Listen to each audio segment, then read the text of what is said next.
Good evening, everyone. This is a meeting of the South Kingstown Planning Board, regular session. The date is Tuesday, July 23rd, 2024. The time is 6:32 p.m. The first agenda item is roll call. Joe Murphy. Here. Susan Axelrod. Here. Robin Pothier. Here. Liz Karp. Here. Peter DiStefano. Here. Caper Wilson. Here. And Maria Mack is here. Our next agenda item is the consent agenda. This consists of approval of minutes, June 11th, 2024, regular session, June 25th, 2024, regular session, and the report of the administrative officer. If there are no changes or corrections, would someone like to make a motion for approval? I'll make a motion. We have a motion from Susan. Do we have a second? Second. Second from Liz. Any further discussion? Hearing none, all those in favor say aye. Aye. Motion carries. I have a few announcements for folks this evening. We have a number of items that will not be heard this evening that have been asked for continuance on behalf of their applicants, and I'll do those in order. The first one is a public hearing, major land development, combined conceptual master plan and preliminary plan with unified development review, McCrory. So we have a request from the applicant to continue this to August 27th. Would someone like to make a motion to that effect? Madam Chair, just for a moment, council is representing the applicant tonight. Hello, Chair Mack, members of the board. Just for the record, did speak to Mr. Rabbit today as well as Mr. Squires. We talked about the continuance and we'll make that request. Additionally, I think the matter was continued for deadline to October 1st at our last meeting, just to ensure that's the case. It's in the minutes that you approved a minute ago. Okay. Thank you. Would someone like to make that motion? So moved. We have a motion from Joe. Do we have a second? Second from Peter. Any further discussion? All those in favor say aye. Aye. Motion carries. The next item with a request for continuance is public hearing, major land development change to a previously approved conceptual master plan, 571 Main Street. The request is for a continuation to July 31st with potential to set a special meeting for this item. Mr. Callahan. Mr. Landry. I'm sorry, Madam Chair. Good evening. Attorney Matthew Landry, on behalf of the applicant, Roland Fiore in 571 Main Street. After conferring with council, it seemed like a special meeting would be most appropriate given the interest in public input portion of the project and because of some of the permitting history involved with it. So we are asking for a continuance to a date certain to determine when we could schedule a special meeting. Sure. Thank you. So, Madam Chair, just for clarity, it was staff's recommendation that you continue this to your special meeting scheduled next Wednesday. Yes. Next July 31st. Wednesday, specifically so that you can look at alternative dates to your regularly scheduled meeting on August 27th. Thank you, Jamie. Would someone like to make the motion to that effect? I'll make that motion, but before I do we need an extension for the period of review, or does the existing date give us the opportunity to both review that as well as put together a motion? Mr. Landry in our discussions would consent to that, but he can speak to that point. For the record, I believe the deadline was continued through tomorrow, and we can certainly authorize the extension to accommodate the new meeting date. Again, Madam Chair. That date has not yet been set. We're continuing this item to our next Wednesday, July 31st meeting, at which point we will try to set a date. Jamie? So just for clarity for members of the public who may have been here this evening to approach the planning board and make comments, the intent is for the planning board to continue this to their special meeting next Wednesday, but not to take public comment at that meeting, only to look at an alternative date to your regularly scheduled meeting on August 27th. So again, it's not a continuance for the purpose of taking public comment next week. It's a continuance to that meeting so that you can have a date and time certain for the public portion and testimony. Thank you, Jamie. Do we have a second on this motion? Second. Second from Caper. Any further discussion? Hearing none, all those in favor say aye. Aye. Motion carries. Final item for continuance is development plan review, change to a previously approved plan, Frank Avenue Industrial Park LLC.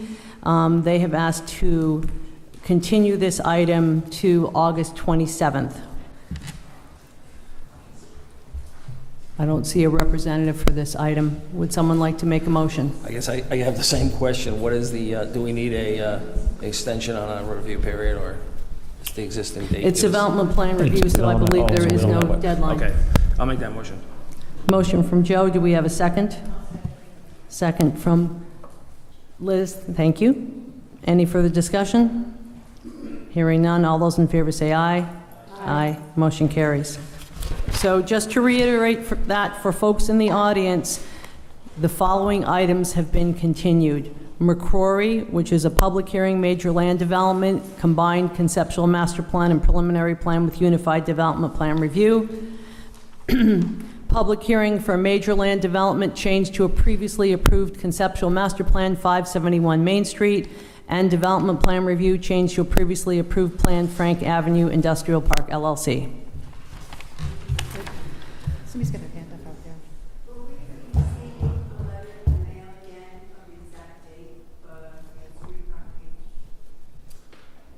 That would be a question for legal counsel. And the question was, will people be re-noticed, abutters, for any of these projects that have been continued?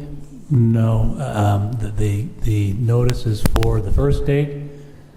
When you continue to a date certain, that will give notice to anyone in the audience tonight. And of course, you can talk to staff if you didn't catch what the date was.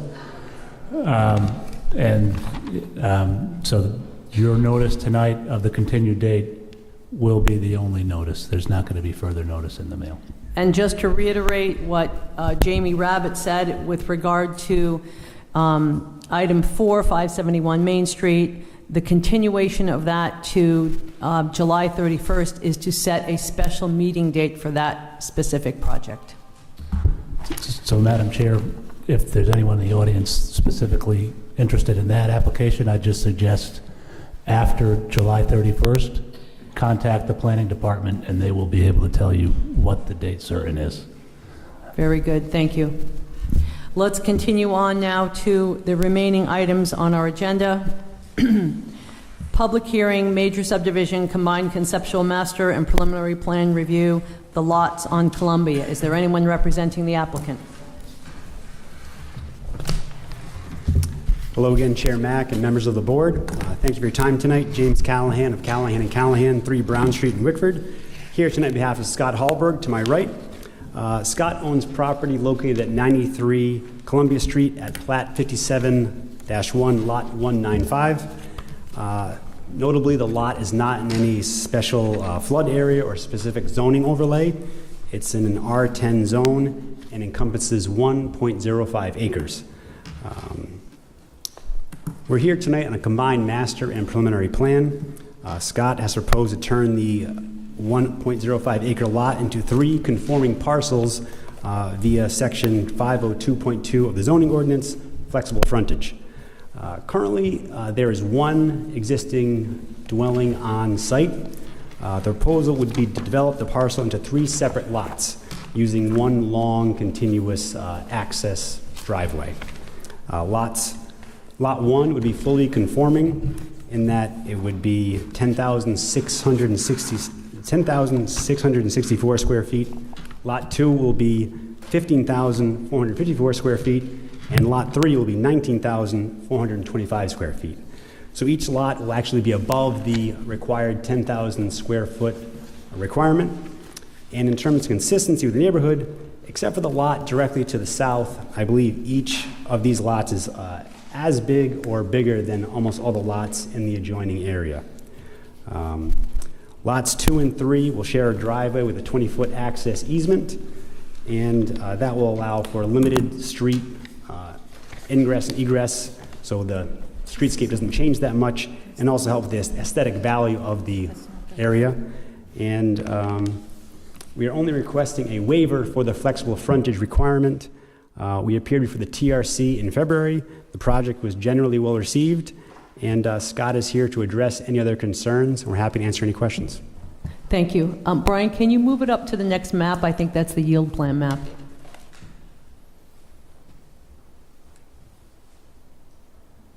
Thanks. Questions from board members?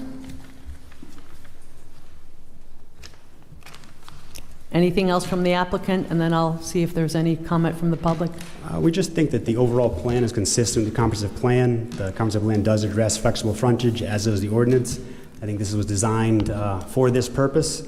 It's consistent with the area, will not change the general character of the neighborhood, and we hope you see it that way as well. Thank you. Thank you. This is a public hearing. Is there anyone who wishes to speak to this? Please come up to the mic and state your name for the record.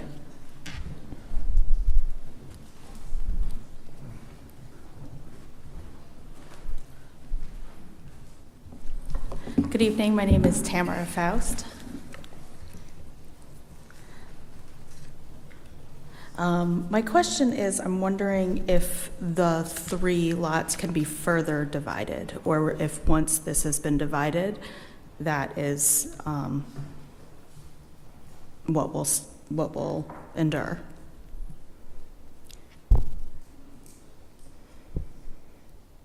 Peter, you want to? Thank you.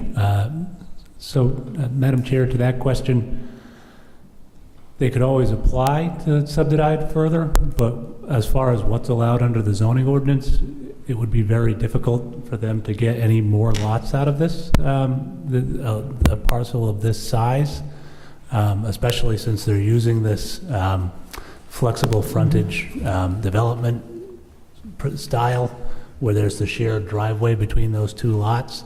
So I think they could always apply to the planning board and you'd get notice again, but it's very unlikely that they would get any additional lots out of this. Okay. And my second question, is there a way to put in a provision for plantings that would replace some of the current vegetation that is on the lot? Well, this is a minor subdivision. It's only 3 lots. We generally don't require any kind of buffering plantings.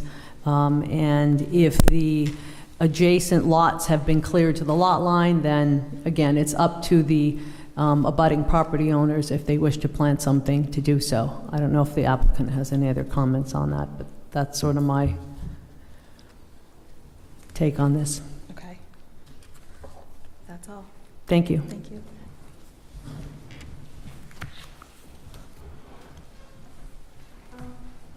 I respectfully have to say that I think the property behind it is directly Can behind. you state your name first, please? Kristen Scowcroft. Thanks. I'm at 29 Hope Court.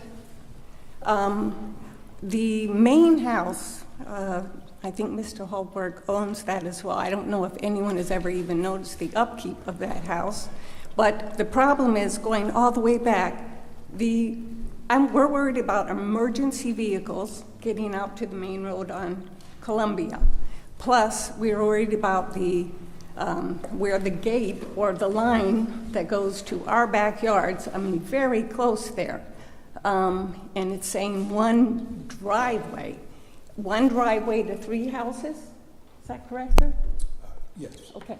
So we're curious about what happens when emergency vehicles have to go through, and how close to our houses that it's right there. It's long.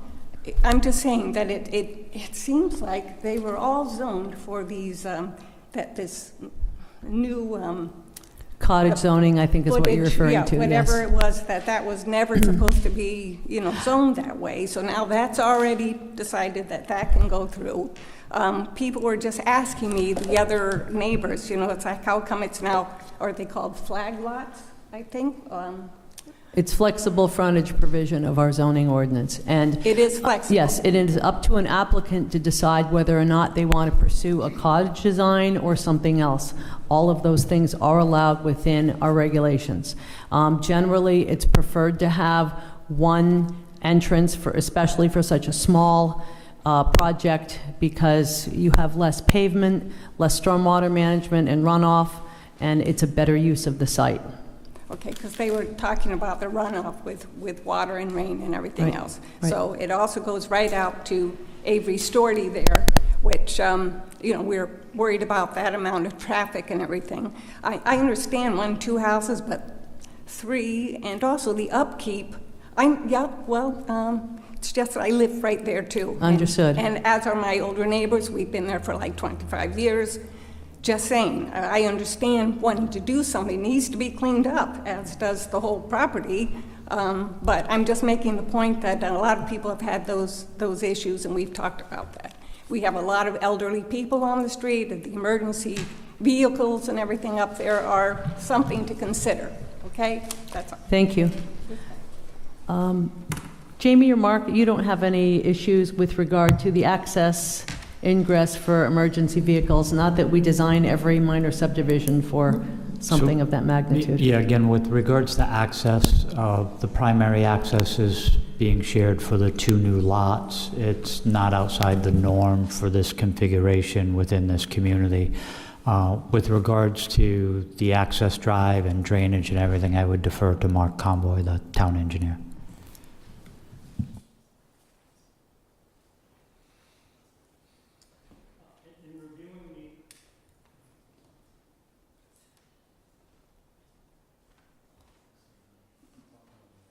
This one? Yeah. Okay. In reviewing stormwater calculations, I had requested additional stormwater information from the engineer back on, I believe it was July 8th. And this is in regards to the depressed area to the north along the property line. That depressed area is partially within the site and also within a couple of the abutting properties. This depressed area appears to be acting as a natural retention area. The surrounding site and one of the roads north of the property all drain down to this depressed area. It looks like it's roughly about a 3-acre plus watershed area.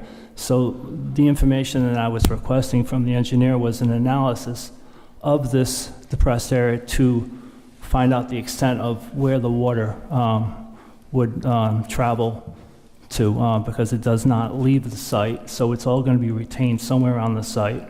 And what he had designed for mitigation was for qualifying pervious areas that are within this depressed area. So I'm going to need, again, more additional information to back up if that would actually work or not. So were you satisfied with the analysis that you were given? No, that's the whole reason why I need the additional information. He did not do an analysis of the depressed area for me to know if it will be impacted or not. Okay, although you said that it could act as a natural detention area, so there's potential for that. There is, absolutely. Okay. Thanks. Anyone else who wishes to speak?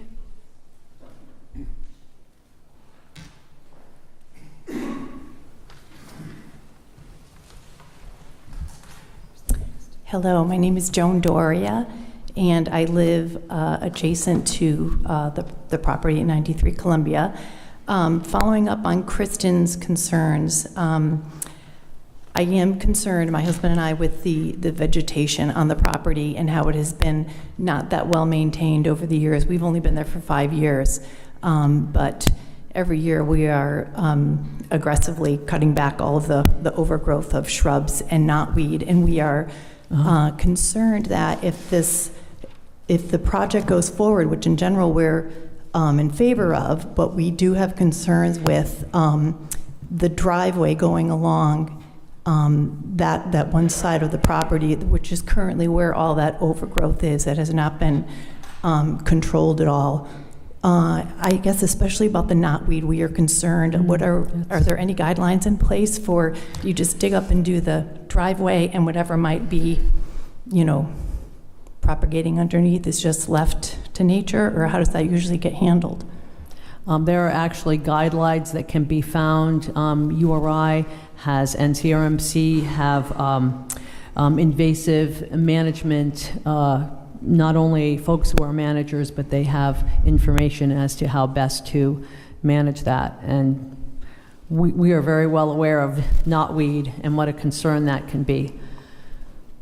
Right, but with that, is that when there's a project like this going on, and especially when the invasion is from, an area of growth that has not been maintained, whose responsibility is that? Would that be Mr. Hallberg's as he is developing the project, or would that be to us adjoining neighbors to continue to control it? I don't want to speak for the applicant, and I will have him answer that question, but it is certainly a valid one. Okay. Madam Chair, if I just can follow up on perhaps one of the concerns. Any proposed areas that are disturbed in relationship to the development of this lot, they have to submit erosion sedimentation control plan to the Public Service Department, in essence, Public Works, prior to any ground disturbance. Okay. And that application process requires them to establish ground cover. In most instances, that would be grass, seed, and lawn. So they Okay. cannot, any area disturbed cannot remain bare dirt. They have to establish some type of vegetation. So, Right. Okay. One other follow-up question, just in the last point about the water management. This gentleman was saying that there had to be some further research into how that would be dealt with. For something like that, would there be another hearing, or how would we follow the progress of that, knowing if that's something that, if we were concerned about, that we could investigate further? It will be based on the entirety of our conversation this evening and what the board decides and how best to manage that. Okay. So you'll know this evening. Okay. Great. Thank you. Is there anyone else who wishes to speak? Does the applicant want to opine on the issue of the knotweed and their plans for how to manage that? And obviously, it's in the best interests of the applicant and their future residents to manage this properly. I think Mr. Hallberg is in agreement that he will maintain or, upkeep his side of the lot and do anything he can to alleviate any issues. I think that makes sense.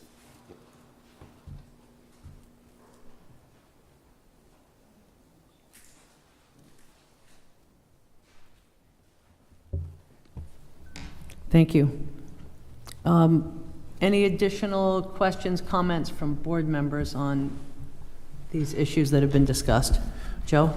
If possible, I'd like to hear again from the two women who expressed interest in vegetation. While this is normally 3 lots would be a minor subdivision, the fact that they're asking for the flexible frontage actually, I believe, makes it a major subdivision. The applicant has a responsibility to show that this is a better design than a conventional road. I do believe that it is a better design, or has potential to be a better design. However, if it creates an impact to the neighbors, I think that since he's asking for the variance of the flexible frontage, I think that's something that we should hear from those on what the impacts would be, and if we can reasonably mitigate that, I think that that's something this board should consider. So if there's possibility that they could come up, show where they live, and maybe express what type of what the impact would be and what type of vegetation could potentially mitigate that impact. Is that possible?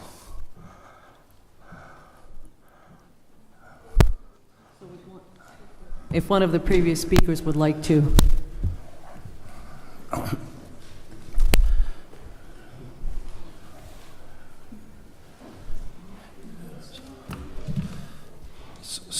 So again, the interest is, where do you actually live? What do you see as the impact? And do you have any ideas of how that impact can be mitigated? And one at a time, please, and restate your name for the record. Okay, so my name is Joan Doria, and I live at 105 Columbia, which is right there. You're pointing to it, right? Just to the, what is that, north of the property. And so, so our main concern is this overgrowth, specifically of the knotweed, which is coming, has for 5 years since we've been there, is encroaching our property that we treat every year. And I'm sure it's also the case with the houses behind us on that same side. So, yeah, our goal would be that there's whatever the maximum preventative measures or whatever is recommended by URI, that is done prior to, the development or as they are excavating. And I guess this is a slightly different thing, but some kind of a privacy barrier, would be nice. Again, I think you were saying that maybe that isn't necessarily recommended with this size subdivision, but again, with 3 houses with a busy driveway, that is, will of course be slightly disruptive. That would be something that would be nice, but the knotweed control is our main concern.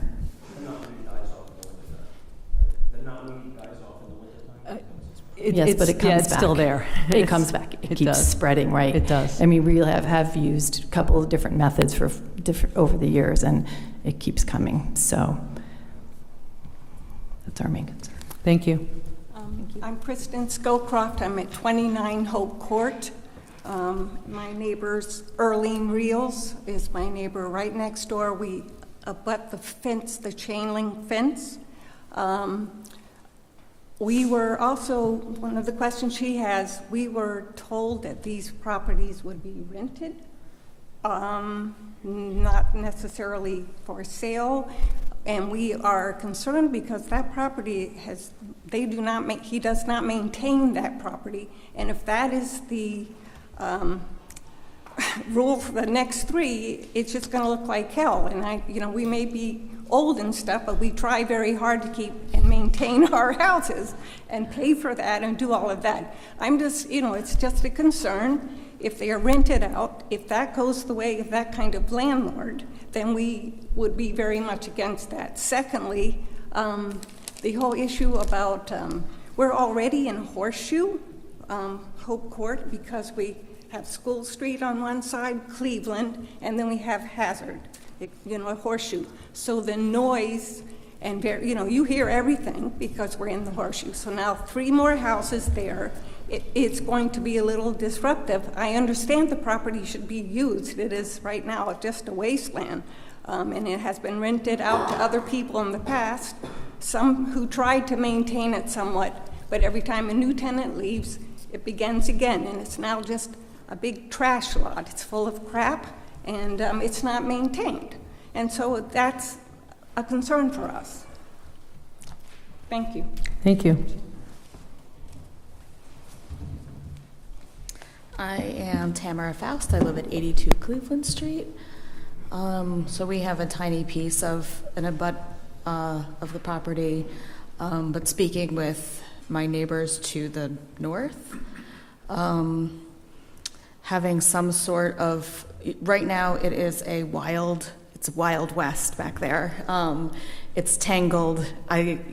It's a bit of nature in the Horseshoe perhaps, but if it's all cleared for building, replacing it with some tall trees, arborvitaes, I don't know, but something that would be a place for birds to live, to create a buffer visually, I think would be really a nice treat for the people that get to look back there. So the other piece that I just am realizing too, that my neighbors, there's a pretty significant slope in their property. Ours is mild, but Alana Levison to the north, and then the following property, it slopes quite a lot down, and I know that they've had issues with runoff, so just something to consider.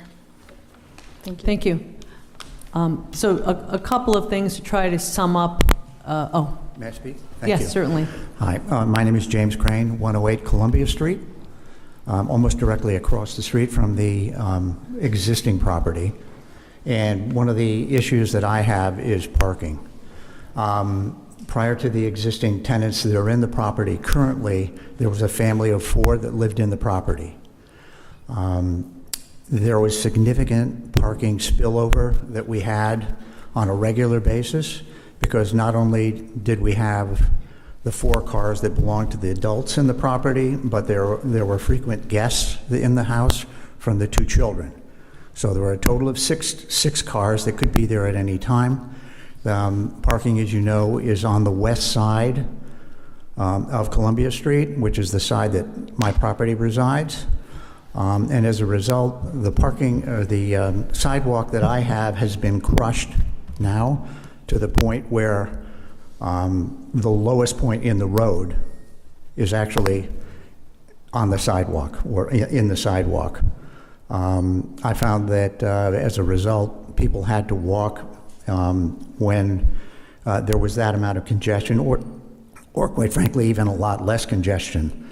They'd have to walk on the west side of the east side of Columbia Street, because quite often cars were parked up against a chain link fence that also abides the west side of my property. So parking can be a significant issue. That's just one property. Now we're facing 3 properties. And I'm very concerned, quite frankly, that this could cause a significant congestion problem. Thank you. Thank you.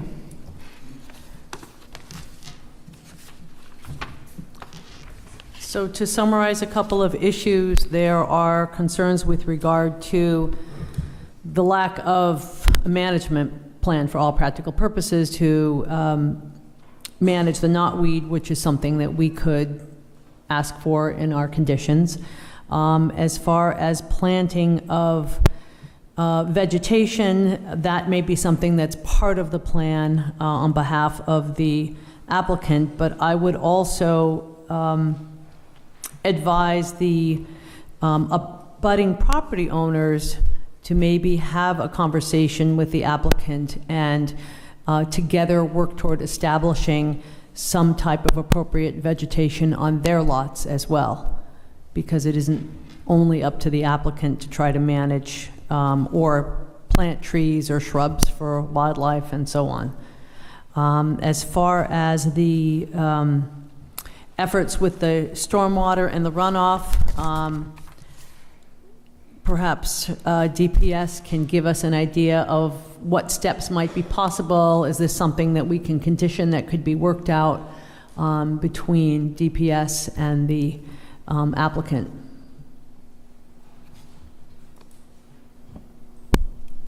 I don't have the numbers in front of me to make that evaluation. I can only just guesstimate at this point. I'd like to, again, have that low point area analyzed so I could find out if there's actually any flooding on there that will spill over into other properties. Okay. Thoughts from planning board members? Go ahead, Robin. I'm just curious as to how many parking spaces would be available for each of the 3 lots? I believe at least 2 for each lot, on each lot, not on the street or anywhere else. Correct. And also regarding the engineering, we'd be happy to have a condition that we'd work with engineering to satisfy any concerns he has going forward before final plan submission and approval. Joe? I certainly want to encourage the neighbors to work with the applicant to establish a buffer. However, I do believe it falls primarily on the applicant. It's the applicant that is subdividing the land. It's the applicant that is asking for the variance for the flexible frontage. It's the applicant that's putting the roadway next to the property line. So I would ask that there be a condition of approval that an adequate buffer be established, and that perhaps that buffer could be worked out in final approval by the administrative officer, so that the applicant doesn't have to come back to this board.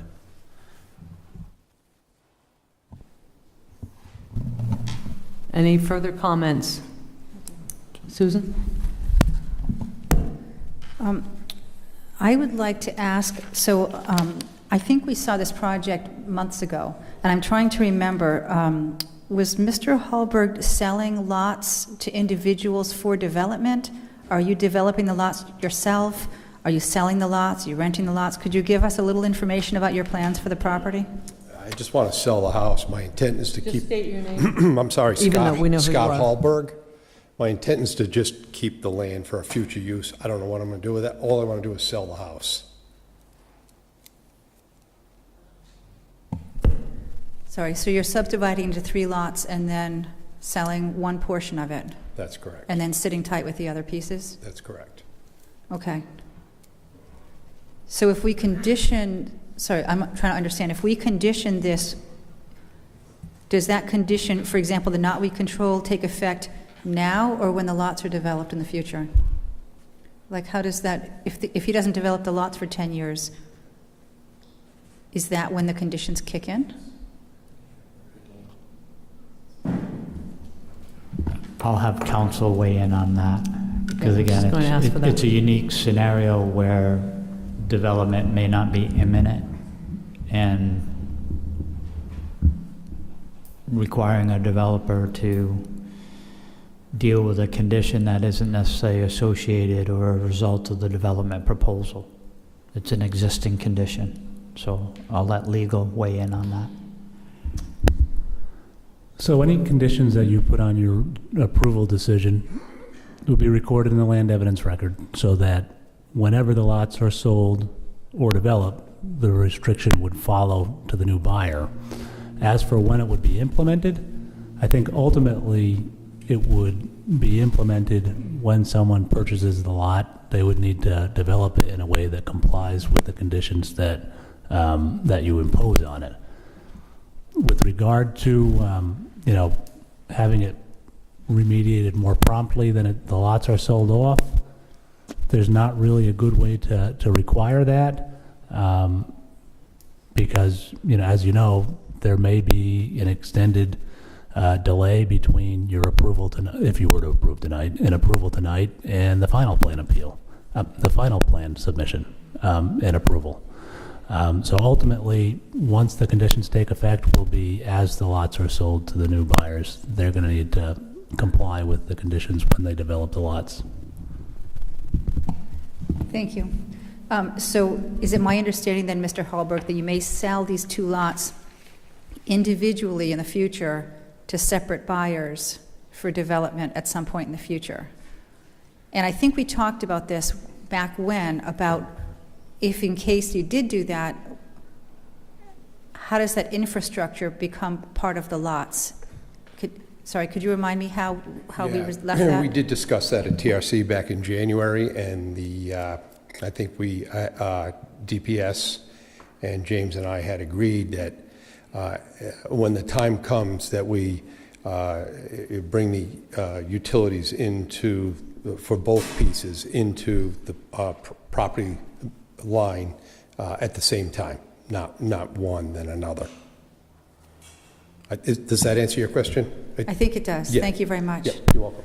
And the last comment I'd like to make is just about the knotweed remediation. And it looks like there's a high water table with a depression, and a number of the chemicals that are used to treat knotweed travel in a high water table and will kill the trees in the area. So I guess be careful if you're dealing with knotweed in that depressed area that you don't accidentally kill your trees if you're using glycophosphate or some other kind of chemical. That's all. Other thoughts? One more question for Mr. Hallberg. In order for us to, given this particular project's, since you don't really know what you're going to do and when, is there a way that we can ensure a positive outcome with regard to managing the knotweed at least? Because that is a problem, and it will get worse, and it's going to spread on your property and into others, and it's the kind of thing that's been well documented. That's why URI and CRMC have put so much time and effort into it. Yeah. So any thoughts with regard to that, how we can? I've tried to manage it in other properties that I have, and it's a recurring problem. Yep. I don't know what the answer is. I don't want it. I don't want it any more than the neighbors want it. Yep. Would it be possible for you to work with someone who is an invasive plant manager? There's a list online at URI, and try to perhaps work with them, have a meeting with the neighbors, even if the construction is delayed, just so that everybody can get a handle on it. Sure. Yes. Okay, great. Thank you.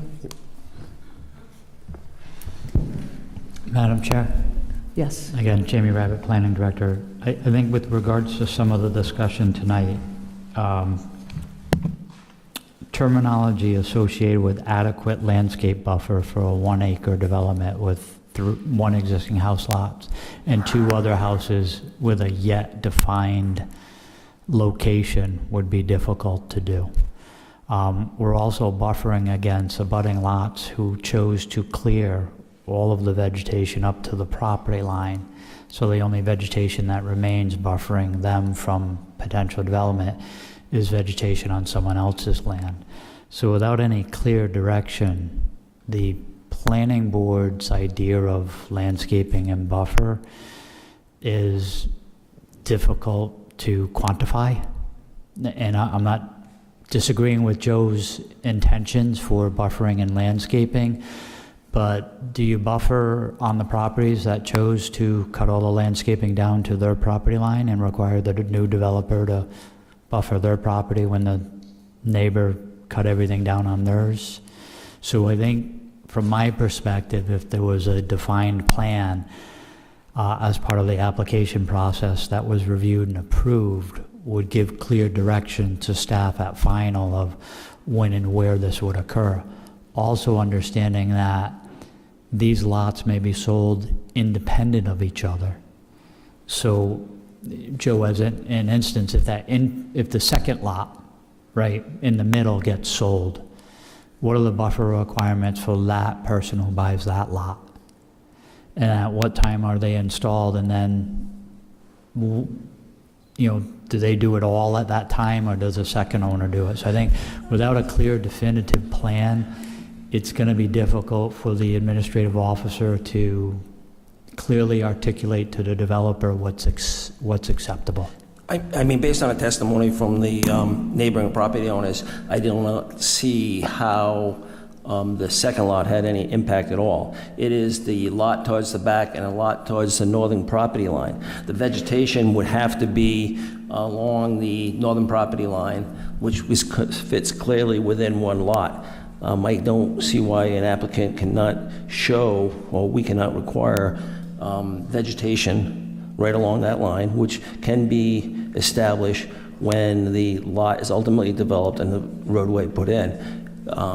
There's obviously no additional impact at this time until the road's put in. However, showing that buffer requirement on that one specific lot, lot, the back lot which extends with its flexible frontage along the northern property line. That is where between the roadway and that property line is where the vegetation would have to be established to prevent the impact to the neighbors. And it's clearly only on one lot. So one of those lots has a fence and cleared all the vegetation up to that fence, and the other property owner cleared all the vegetation up to the property line on those 2 northeasterly lots. So again, I'm asking for so in your view, there would be a full landscape buffer in the northeast corner of that easterly most lot, or that rear lot. Along that property line, establish a buffer which will minimize the impacts to the neighboring property owners. If there's leaving that final requirements and approval to the administrative officer, so if a fence is established there now, obviously there's already a visual screen. In locations where there's not a fence, some type of vegetation that could be established prior to the road being developed. Okay. And we wouldn't object to a 5-foot no-cut buffer along the north line and the east line, if that makes any difference. That's a good idea. It does appear that there is a chain link fence adjacent to the property line, so the location of the plantings would need to be well thought out.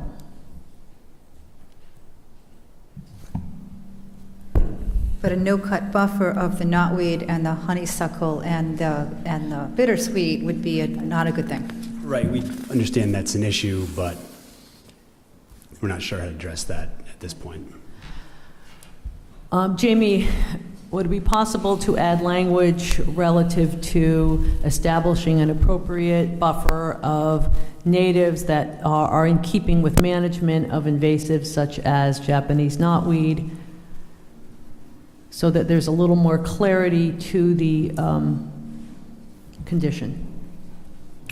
Yeah, I think in my question to Mr. Murphy, he articulated a little more clearly what the intentions of a buffer would be versus an initial blanket statement. So it would be possible that we could, if you gave us a few moments, craft language.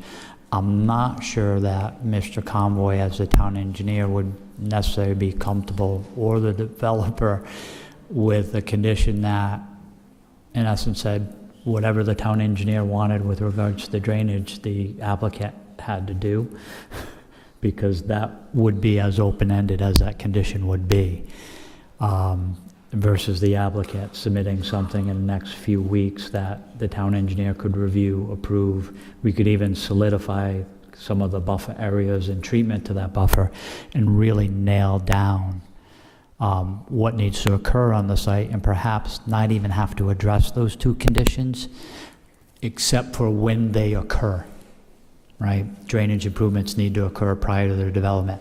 Buffers need to be installed prior to development of interior lot 1, interior lot 2.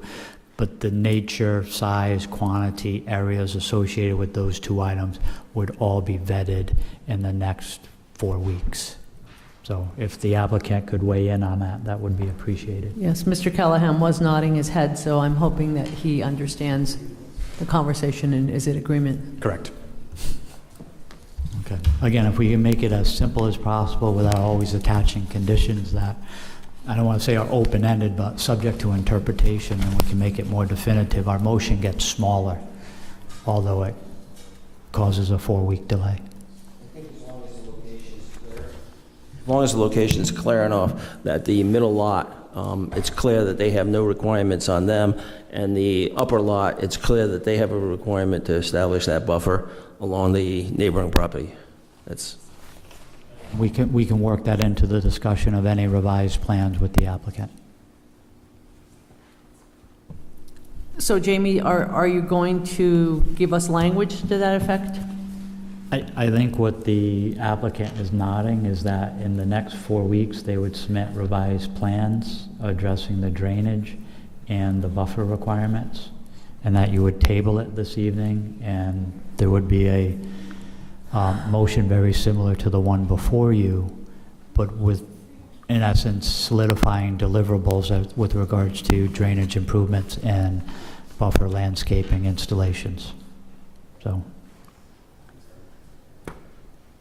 Thoughts on this, board members? Okay. And then with regard to the public hearing, this is something that we should probably keep open if we have not finalized a decision, yes? I think so, especially if there will be a new plan set. So Jamie, what is our date for this?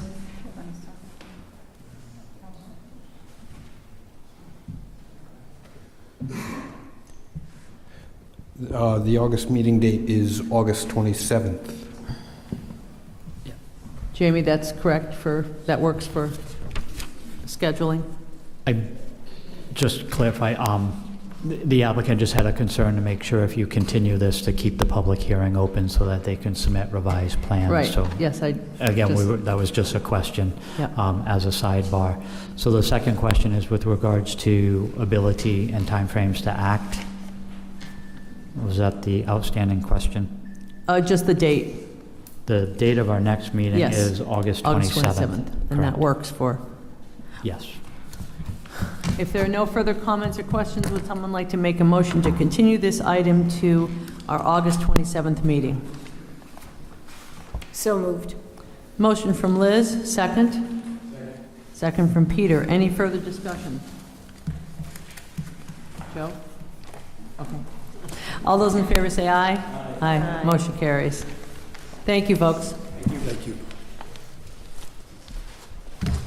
Next agenda item is a public hearing, major subdivision, conceptual master plan, Sagatucket Acres. Is there anyone representing the applicant? Good evening, Madam Chair and members of the board. Michael Monti on behalf of the applicant and owner.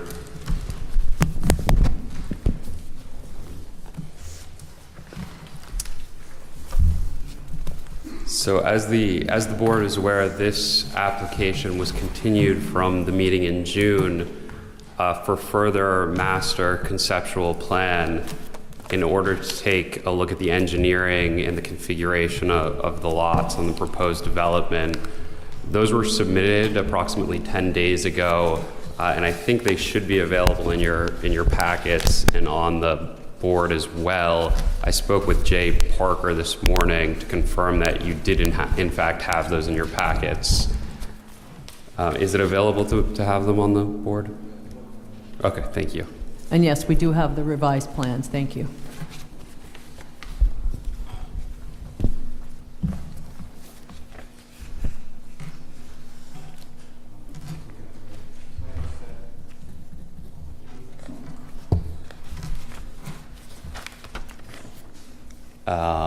Yep, taking a look at it here.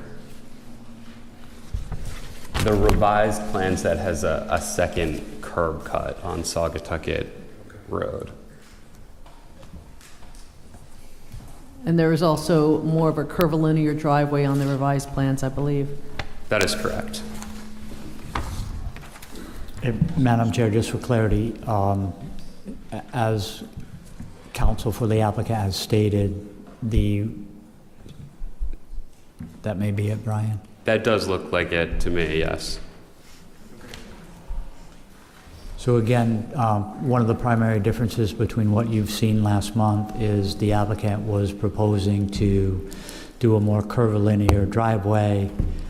Staff reviewed a plan that had 3 of the residential units off of one driveway with 2 additional units exiting directly on Sagatucket Road. We sent markups back to the applicant's engineer suggesting that, again, all driveways access off of a common shared driveway. The subsequent plan that we received did not reflect those comments given to the applicant. Again, you're seeing 4 off of one shared driveway with 1 driveway located on the northeast that would serve an individual house lot. Staff's motion and your project review member includes a condition that all driveways are shared off of one common entrance. There appears to be no structural barrier to bringing that northeasterly lot off of the shared driveway other than potentially a reorientation of the house. And the applicant would not object to that condition. I think the redesign was intended to reduce the level of complexity that board members had with respect to how one shared driveway would work in these kind of hockey stick lots, and determining that when this is actually built, who would be responsible for maintaining which portions. So the reconfiguration was intended to speak to that. However, the applicant would not object as a condition at this master conceptual plan to work with the administrative staff again and come back with a configuration where there's only 1 curb cut off of Sagatucket and 1 shared driveway. Madam Chair, I appreciate that comment of going along with the recommendation of staff. The other item we discussed with the applicant's engineer is those flag lots. So you have on the screen the most lot to the left, or the northwesterly lot, has sufficient frontage on Sagatucket Road. Then you have 3 rear lots. And I think the concern that staff had is the shared driveway, in essence, is on one of the, in essence, poles to the flag lot, or the stick to the hockey stick. And then you have land on 2 additional lots that is kind of just north of the driveway. And the concern was who maintains that and how is that maintained. We did submit 1 revision to the engineering team that showed lot 5's boundary going left across those hockey sticks, and then those hockey sticks moving to the east. Now, we didn't 100% explore the regulatory ramifications, but I wanted to put that in the record tonight so that at master plan, if the lot frontage is reconfigured, it doesn't necessarily affect the orientation of layout of the lots as they are to be developed, but it does potentially make them more functional from a land area and maintenance area long term. So we'd still like the ability to work with the applicant on that. But again, the configuration you're seeing for the 5 house lots, at least the 4 off the shared driveway would be similar. The lot lines may just change. So again, in essence, we'll call it the non-usable, house number 4 potentially has non-usable land associated with that access strip going to Sagatucket Road. Lot number 3 has a similar scenario where they own a piece of land on the north side of the driveway that has no functional purpose for them. If you took those 2 areas and added them to lot number 5, you would uncomplicate the easement and you'd give lot 5 more land, and land that they could maintain and utilize. So. So where would the frontage for lots 3 and 4 be? Would there be no frontage?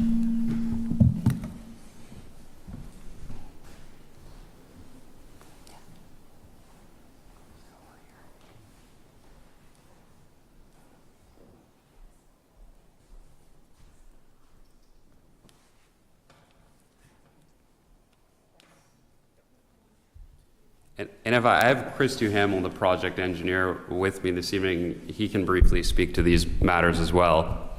Thank you, that would be helpful. Thank you. Chris Duhamel, Deliberation Engineering. I've provided this revised plan that was to simplify the boundary of Lot 5. I think that's where the focus was last meeting, was that Lot 5 wouldn't know where to maintain their property. So I considered having a separate driveway leading towards Sagatucket Road and not cross over the 2 other lots to the common drive. It's no problem. I had it before if we want to move that driveway over. The reason I really want the hockey sticks, if you will, for lots 3 and 4 is that's where we're providing for the septic leach fields. This was an area that was tested and approved through DM. So there are suitable soils there. If I were to revise that and not have that part of those lots, I'd have to look for another area, which might be possible, but tonight I don't have that. I'd have to do additional testing. So I thought this would conform with having usable access to the road, to have a use for the septic system. If you had to have a driveway out of Lot 4 and not utilize the common drive, that could be possibility, but this design has a common drive. This whole area would have an easement over it, so there'd be a homeowners association associated with maintenance of this area to the design specifications at the preliminary plan stage. The homeowners association would also have to maintain the drainage system associated with the shared driveway. So there is, I don't see any way around not having a homeowners association. And it's worked well on small 5-lot subdivisions before, so it's not new ground. But if we had a chance to meet more with staff and work out all those potential conditions, that would work too. It appears that Lot 5 is the most constrained with regard to the wetland buffer and the location of the OWTS leach field. It is. It is. We're outside of all wetland buffers. wetland buffers, setbacks to wetland buffers of 25 feet. These are the new regulations that are incorporated. We have an approved edge on site that was worked on site with our biologists and the DEM. So there's no moving the areas. There's no loss of additional land potential. So we're confident in that. It's just additional septic testing would be needed. But Clearly, it would be in everyone's best interest if you can work this out at the staff level, come back to us with a plan that's complete. okay. Yep. Everyone okay with that? Robin? Yeah, I'd like to add that I am concerned about the shared driveway. We're talking loosely about a homeowners association maintaining it, but if those individual homeowners don't agree on what it ought to look like, perhaps we should have that put in writing now so that somebody who buys the house, the last lot, isn't stuck with what people already did. Maybe we need a natural buffer on both sides of the driveway so that it's neutral and... Certainly, and I think that I think that's a very valid concern. I do want to emphasize, though, that this level of review is for conceptual master plan. So if we were to receive conceptual master plan this evening, just with respect to the number of lots and the use of flexible frontage, we can meet with administrative staff. We come back at preliminary. We have the draft HOA. We show the landscaping on the plan in terms of how it's supposed to be maintained and the legal document that can enforce that.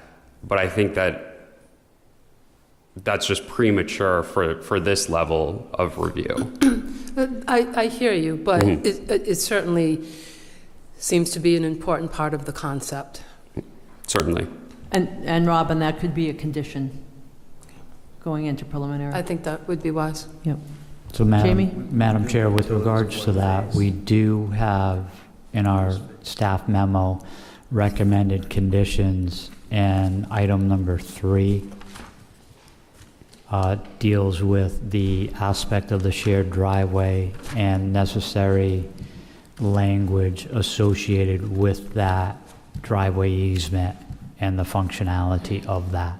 So again, to the application stance, this is conceptual master plan. In our review, from a dimensional standpoint, the 5 lots meet those dimensional requirements. Can there be some flexibility in the reconfiguration to perhaps make them more palatable to the planning board? That's possible, and I think the applicant has testified tonight that they are more than willing to look at those alternative developments. But to their point, there are certain requirements they have to do at conceptual master, and then there's a much deeper dive and regulatory as well as topographic, drainage, landscape review at preliminary. So again, we prepared a draft motion. It's worded in a favorable motion that contains 5 conditions that would need to be addressed at preliminary, and again with additional detail on topography, landscaping, access areas, on-site wastewater treatment systems. I think concerns can be further addressed at preliminary. And I just wanted to emphasize very briefly as well that it's very common on a project of this size that the applicant will request master and preliminary to be combined. We didn't do that specifically because we wanted to get this feedback from the board. And now that we feel like we have received that feedback, we would like permission to proceed with the next step, meet with staff, and make sure we have something very concrete to bring back to you at preliminary plan. Jamie, can I ask, were you referring to item 3 under the conditions of approval? Because I don't see any language there about a shared driveway.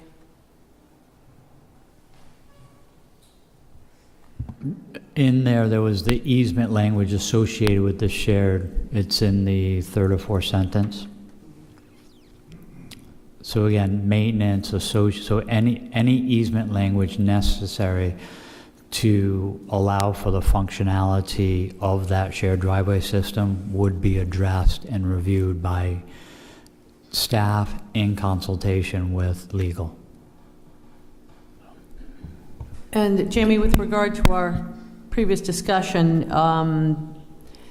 is it worthwhile to add a condition that states that establishment of an HOA and associated landscaping requirements and flexibility in reconfiguration shall be established at the preliminary stage of review? If you give us a moment, we can structure that. Okay. Anything else while Jamie is working on the language? I do really. And we're okay where each lot has 20-foot frontage? Wasn't that a criteria? I think the alternative to that would be, they would be building a short cul-de-sac, which was submitted as their alternative to this, which is required by the regulations. So I guess your choice is a much larger municipal-styled road with a cul-de-sac, or the flexible frontage with a shared common drive and an HOA. Yes, I'm just worried about the wording. You know, as I've read in two different places, a minimum of 20 feet, so I don't want that to turn into a problem. Or maybe Peter.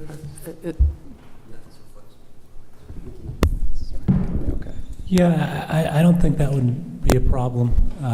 You know, a part of the give and take of the flexible frontage development is that it does allow the smaller lot frontage for these flag-like lots. So I don't, unless I'm... What's that? It does read 20 feet, right? On the plan?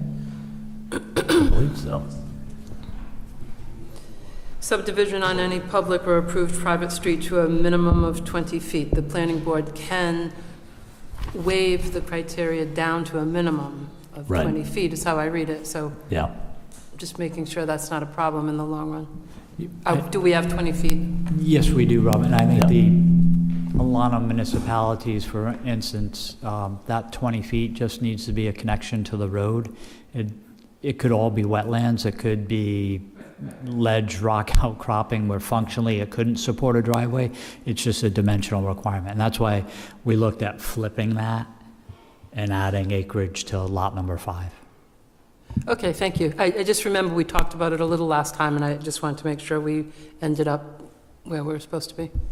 And remember that master plan is a fairly general concept that allows for flexibility and further detail to be had at the preliminary stage of review. So that's why anything that we feel is important, we can put in a motion at this point and then hash out the details when you get to preliminary.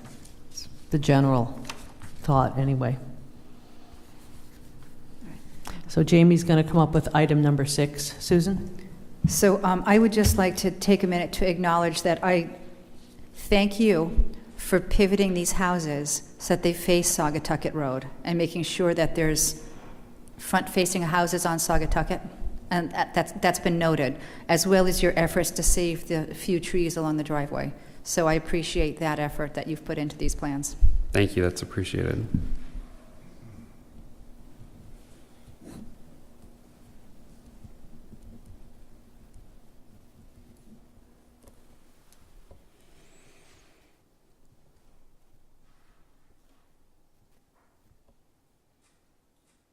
So again, just working on additional wording. The applicant shall provide detailed easement language associated with the establishment of an HOA in order to ensure the proper installation and maintenance of shared infrastructure required for the development.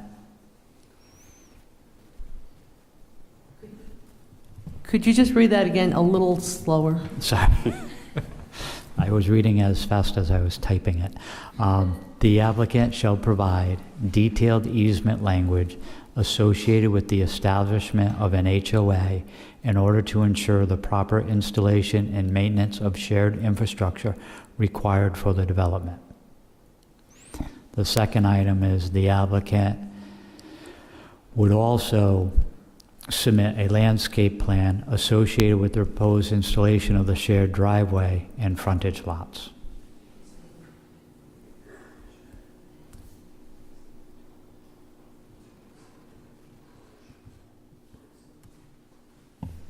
So I have another question. Is this house on the it's a historic house?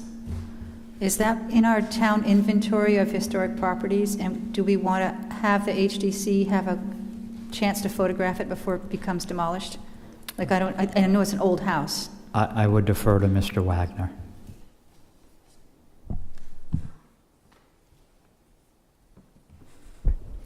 I'd have to go in and research the 1984 South Kingstown inventory to see if it's listed. I don't know if it is. If you give me a few minutes, I do have some spreadsheets here I might be able to check the address against. And the applicant would be amenable to allowing the HDC to come and photograph the property to the extent it is historic. It's from the 1800s, yes? I think it's a pretty old house. I believe so. I mean, it looks old, but I think it's old. Okay. So if indeed it is, I guess either way, if they wanted an option to take some photographs and document that house, they'd be allowed to do that. Yes, we would certainly allow that. Okay, I can raise that with the HTC at their next meeting. that's great. Thank you. Do you have a time frame for when you would demolish that house if this were to be approved? Not until after the preliminary plan approval in any event. It's occupied right now. Okay, yeah. It's a cool house, too. Thank you. Yeah, so I'm happy to ensure that that happens, whether it is a condition or isn't a condition at this level. We'll commit to that. Thanks. Anything else from planning board members? We have an amended motion. Someone would like to? Sorry, Madam Chair, can I just reread the landscape component? Yes. The applicant shall submit a landscape plan to soften the appearance of additional residential development, as well as soften the look of the shared driveway and frontage lots.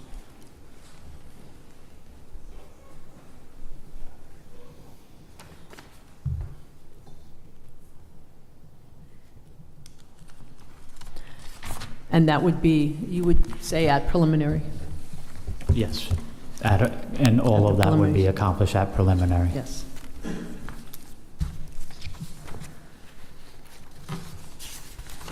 So with those two changes, we do have a draft motion that begins on page 4 of the staff memo, if someone would like to make that.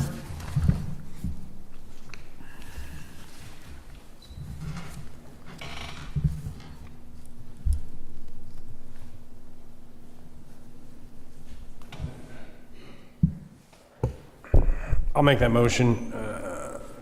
Page 4, you said? Yep. The South Kingston Planning Board hereby grants conceptual master plan approval to Sagatucket Acres, a 5-lot major flexible frontage subdivision for single-family development located at 176 Succotash Road. And Sagatucket, sorry.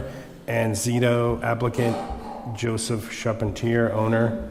This approval is based on the plan titled Flexible Frontage Plan, Sagatucket Acres, Assessor's Plat 42, Lot 9, South Kingston, Rhode Island, Sheet 6 of 6, with revisions through March 28th, 24, prepared by Deprete Engineering, 2 Stafford Court, Cranston, Rhode Island, 02920. This approval is also based on the following finding of facts and conditions of approval, A through H. Hang on, is that right? Yeah, A through H, conditions of approval 1. Findings of fact are A through F, and then findings of fact with regard to waivers are G and H. G and H, and then conditions of approval 1 through 6 as amended. 7? Did you do 7? Did you do 2, or We did have you do them all? 5 in the draft memo. We added Right. 6 and 7. So.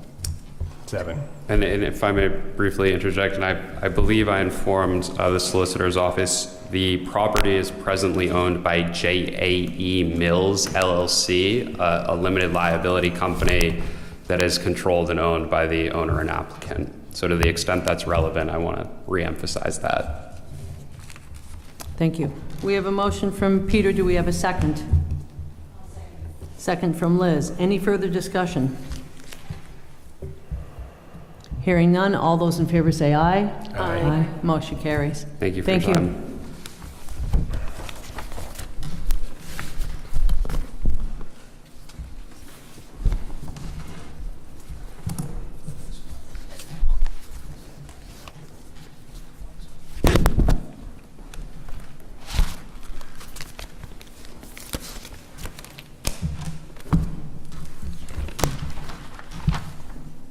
Our next agenda item is a public hearing, major land development, change to a previously approved development plan with Unified Development Review, Southshore Village and Country Club. Good evening, Madam Chair, members of the board, Attorney Matthew Leander on behalf of the applicant Envine LLC. Madam Chair, we're here before you on an application for a minor change to a previously approved development plan. I'm joined by Chris Duhamel from Dupree Engineering, Mr. Paul Bannon from Crossman Engineering, traffic engineer, as well as the applicant, in particular, Doug Long, who's the golf course operator for the development. He may wish to opine on the management of the golf course. Just by way of background, this was previously approved back in the late 90s, I believe, through the early 2000s. At the time the project came before the board, a special use permit was required for a golf course, particularly I think without alcohol. And there was a conditional approval subject to DPR review for the layout and the design of the final product that has been constructed over the last couple of years. The golf course use in this zone is now actually permitted by right. However, you've got a series of special use permit approvals with certain conditions on record, and the application before you is very, very narrow in scope. We're not requesting any changes to the current plan, nothing with the drainage, the number of units, anything like that. This is a very, very narrow and minor change limited to strictly whether or not the golf course can be would be relieved from public versus private play. Specifically, there's a condition, which is condition number 6 of the original zoning approval, that specifically limited the golf course use to private play, residents of the development, and members that live within Tuckertown Village. There was also some language within that condition that talked about whether or not restricting public events within the development, particularly the golf course. We're not asking for anything with respect to events to be changed. This is strictly and solely an amendment to that condition that restricts it to private play.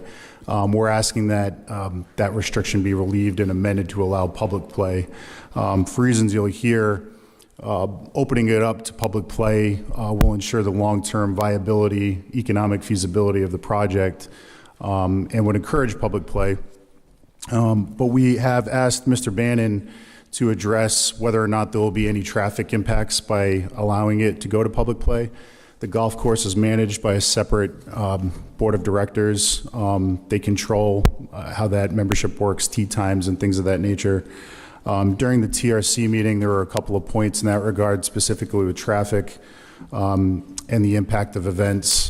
There was a supplemental report by Mr. Duhamel that addressed each of those in hand, specifically indicating that there would be no modification to the condition with respect to public events. That's not what we're asking for. So really all that's before you is this modification to allow public play. I've got Mr. Long here that can speak to the need for public play and how the operation works. So it would work akin to normal tee times, shotgun style shots, tee times and things like that, if the board is interested in that dialogue. But I think I'll ask Mr. Bannon to come up first and just opine briefly on the traffic supplement that he submitted in connection with this application and opine on the impacts or lack thereof of traffic with respect to the request. Mr. Bannon, if I could. Could you just introduce yourself and briefly go over your current occupation qualifications? For the record, Paul Bannon, B-A-N-N-O-N, Senior Project Director at Crossman Engineering. I've testified before this board and this community over the last 4 decades as a traffic expert. Mr. Bannon, did you have a chance to submit a supplemental report in connection with this project? Yes, we were asked to assess what the change from a private golf course to a public or golf course would result in relative to traffic, because the original traffic report assumed no golf-related trips generated to the use, that all trips to the golf course would be internal to the site. Okay. Did you evaluate whether or not, or excuse me, did you opine as to whether or not there was appropriate parking for public play? Yes, the site as proposed would provide that parking as Mr. Duhamel had designed. In your report, did you conclude that there would be any significant or material impacts with respect to public play? No. Golf course is a relatively benign use. It's regulated. You can typically only get 6 foursomes off in an hour, so that's 24 players per hour that would be generated by that land use.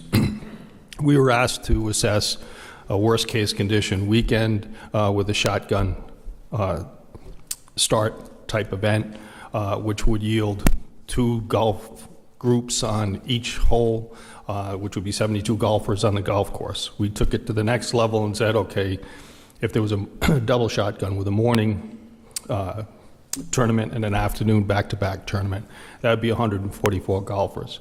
With the low volumes of traffic on the roadways adjacent to the property and at the main access road intersection, previously the intersection operates at level of service A, which is delays of less than 10 seconds, and under that future condition, it would continue to operate at level of service A because of the volumes are so low in that area. Mr. Bannon, just one final question. Again, in your professional opinion, does the allowance of public play have any significant or material impacts on the existing approvals for this project? No, it does not. As I indicated, it's a low managed use of the property versus, what we had. No accounting for golfers. We looked at the use of off-site traffic generated for that use, and it will operate efficiently with negligible impacts. Okay. And there's no public events being proposed at this time, correct? That is my understanding, no events. Okay. Madam Chair, I have no further questions for Mr. Bannon, but I welcome any questions the board may have. Do board members have questions with regard to traffic How many parking analysis? Go ahead, Joe. How many parking spaces does the existing parking have? I'll introduce Chris Duhamel from Dupree. Chris Duhamel, Dupree Engineering. There are 53 parking spaces for the existing community center for the residents only. What we're proposing is 138 parking spaces for the pro shop, the golf 9-hole golf course. That 138 parking spaces is more or less the same as what was approved when the development of Southshore Village was put forward. So we kept that same amount of number, the same area. The only difference is that was through permitting with DEM of this year, we've made that parking area pervious. So there'd be water quality improvements within that immediate area and not transferred to the irrigation pond at the entrance to the site, which was the original design. So that's the only difference, 138 parking spots. So you would be, how many, you're going to establish more parking, or the existing parking is on pervious and you're going to pave it? Is that what? No, it's the opposite. We was approved to pave through the DEM permitting, and then when we resubmitted this new pro shop, the golf course within this area, and the parking, we had to conform to the new regulations to improve water quality. The best way to do that in this type of optimum soils was to have pervious pavement. So we went from impervious paved asphalt to pervious within this area. But it's the same area that was approved through the DM, through the town. The only revision really is the pervious pavement. No, it does not. The paving exists for the community center. I don't know if I'm confusing the issue. They're right next to each other. So the community center is all finished, all built, and it has pervious paving. All that drainage is routed to the irrigation pond.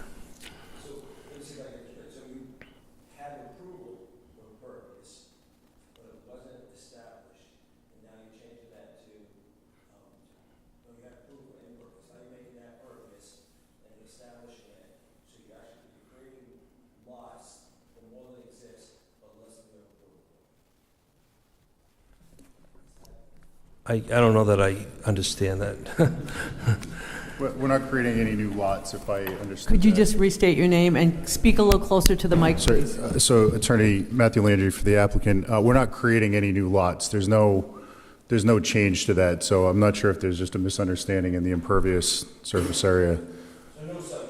No site changes, no. It's specifically limited solely to allowing public play. That's the only request that's before the board.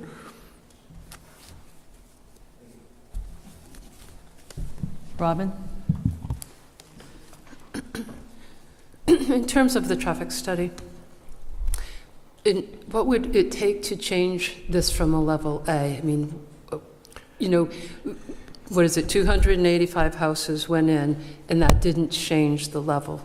Correct. But certainly that generated a lot more traffic on the roads than were there before. And clearly, this would bring even more traffic. So I'm wondering if the metrics you're using to measure traffic impact would you know, we'd have to be in Boston to trigger it to be, right? I think it sounds like it's too coarse, right? So if it was A before this development, it's A after 285 houses, and now it's also going to be A, then what's the point in the measurement? No, the site is presently generating 60+% of the homes. So that's the base. We added what wasn't developed plus the golf course. So are you considering, I know this area has a lot of problem with a restaurant, the Rathskeller generates a lot of traffic in this area. Have you considered that, and have you considered staff and maintenance people that also are going to be? Yes, these roads. So it really would take a lot to change from that A. Because of the low volumes of traffic on the roads, Shannick Road is 900 vehicles per day. That's only like 80 cars. I'm familiar with it. In a peak hour, so that it's negligible. So I don't think that the traffic measure gives us much to think about, because you would take a lot of traffic to change that level A. Yep. Also, I would point out that in the description of, there was mention of the GPS description that would be provided for the site, and it says that it would send the public through Shannick Hill Road and Gravelly Hill Road. Those two roads don't intersect at all, just so you know. Shannick and Gravelly Hill come in at the end. True, but it reads Shannick Hill Road. That's a different road. Well, Gravelly Hill becomes Shannick because Shannick Hill Road is on the other side of Route 2. It's a typo. Okay. It wouldn't work. And I also think that regardless of what the website suggests as a route, clearly if you're coming from Route 2, you're not going to take, that Gravelly Hill. And if you're heading south on Route 1, your GPS is going to give you a shorter route as well, right? So I think it's kind of a moot point to be saying, oh, well, the traffic's going to go there. Well, it's based on the volumes on those roads today and how people are getting to and from home. Yeah. Yeah, there's a lot of traffic on those roads, especially due to the Rathskeller. And, the Nordic Lodge brings buses, but there's a lot of traffic on Shannock Road. Okay, I think that's all I want to ask about traffic. Thank you. Thank you. Susan? Hi, so I have one question about traffic. For people to approach the site who are not residents of the site, are they also coming down from Warden Pond through that other neighborhood that's up here? Like, how are you directing out-of-towners to come to this, to play golf? I don't know if it'll be on the website, directions to the facility.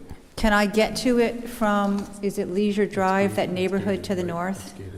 That's gated for So- resident access. It's not gated. No, it will, it's proposed to be. That's what I understand. So there was some discussion about that. Just restate your name, please. I'm sorry, Matthew Landry. There was some discussion about how to direct public to the correct access address. There'll be signage, there'll be notification on the website and any materials for the golf course. The GPS address will be the main address into the development. So efforts will be made to direct people through one central location and not any alternative routes. It'll be the same main entrance that most of the residents use to access the property today. So if I looked at my map on my phone, I wouldn't try to cut through that Leisure Road neighborhood? And is it That's not where we're blocked, is it directing blocked people. off, or can I cut through that way? I believe it's open So today. I could cut through their neighborhood to get there and just disregard those private property signs? Yes? It is connected, and there isn't, the town did not want Could to you gate. just restate your name so that we know Chris who's talking? Duhamel, Dupree Engineering. The, to the north, Leisure Drive is connected.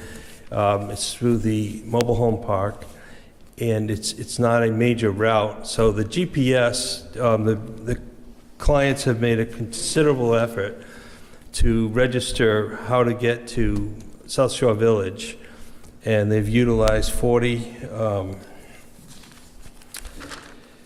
Shannock Road, or Gravelly Hill Road, 40 Gravelly Hill Road as the destination point to get to Southshore Village. So that incorporates Route 1, Shannock Road, Gravelly Hill Road, to get to South Shore Boulevard. So that's the main road that's utilized.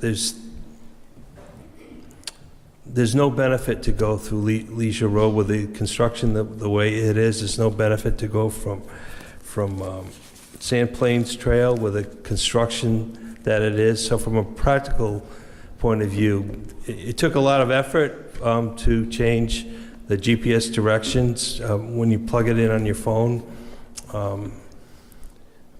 But it is the fastest route if you utilize the best roadways that lead towards South Shore Boulevard. I hope I explained that. So I'm not familiar with this because I don't live down there and it's private property, so I've never driven through that. But if I was coming to play golf, I don't know that there's construction. I don't know that there's, a dirt portion of the road or whatever's going on. Am I going to try to go through that northern neighborhood because it seems to be more direct if I'm driving down from, North Kingstown? Am I going to try to drive through that neighborhood that isn't affiliated with the golf course?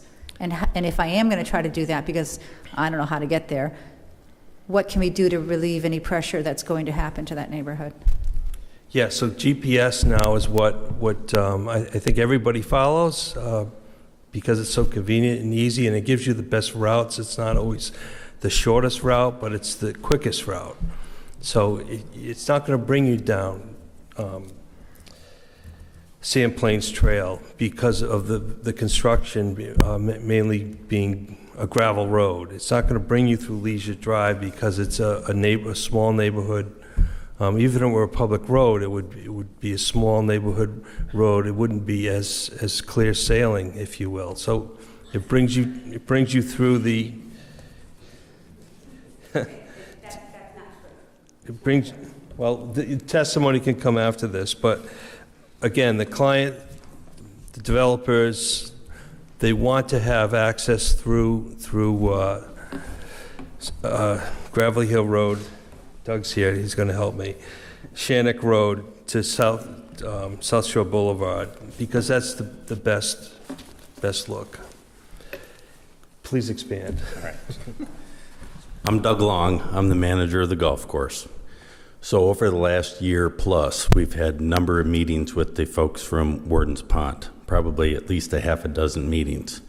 We've also met with Lisa Fiore, who manages that property as well. So we've implemented a number of activities, signage. We have a dead-end sign that we posted right when you turn off of, I think it's Warden's Pond Road, into Leisure Drive. There's a sign that's posted there that it says dead end. Also at the end of the road, prior to getting into Southshore Village, there's another sign that says dead end, and also I believe private property. Larry recently, the Envine developer, also planted trees to visually provide a barrier between the two subdivisions. There's currently a S-turn that you can traverse, but there's two very large ponds full of water in it to discourage anybody from going in between the two subdivisions. So we've made every attempt. We've also given verbal as well as written instructions to both subdivisions saying don't use that cross-through. So we do have a number of people who walk between Warden's Pond and Southshore Village and vice versa. We've allowed a walking trail for that. So we're doing what we can. We've listened to the residents of Warden's Pond. Obviously, life has changed over the last 4 years with COVID. A lot of people do order from Amazon. So between all the delivery trucks, they do traverse there. We try to discourage them from doing so. So we're trying to do what we can. All of our advertisement, who is yet to be released, and our website will have everybody come down Highway 1 into Shannock and straight into our property. We don't want them to take any other roads other than that route. So that's our goal.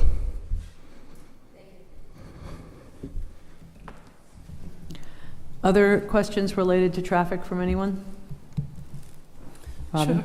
So it's made clear that people in Tuckertown Village are welcome to use the golf course. So are you saying that they have to drive onto Warden's Pond Road and come down Shannock Road to reach South Shore Road? Well, they can't just drive there?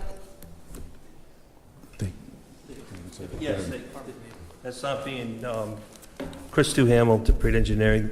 Leisure Drive is not being blocked. The neighborhood of around Leisure Drive, it's not going to create more traffic. They're coming from that neighborhood so they can easily get onto South Shore Village Road. They can drive onto it. They can. So why can't the general public come through Leisure Lane? What would stop them? Well, yeah, they're private. They're private. Well, you're saying there's a private sign, but if you live in Tuckertown Village and you can drive in, anyone can drive in. They can. Like you say, the delivery trucks drive in, right? But it's easier, better to go. And if you're coming from Route 2, why are you going to go all the way down to Route 1 to get in? Right?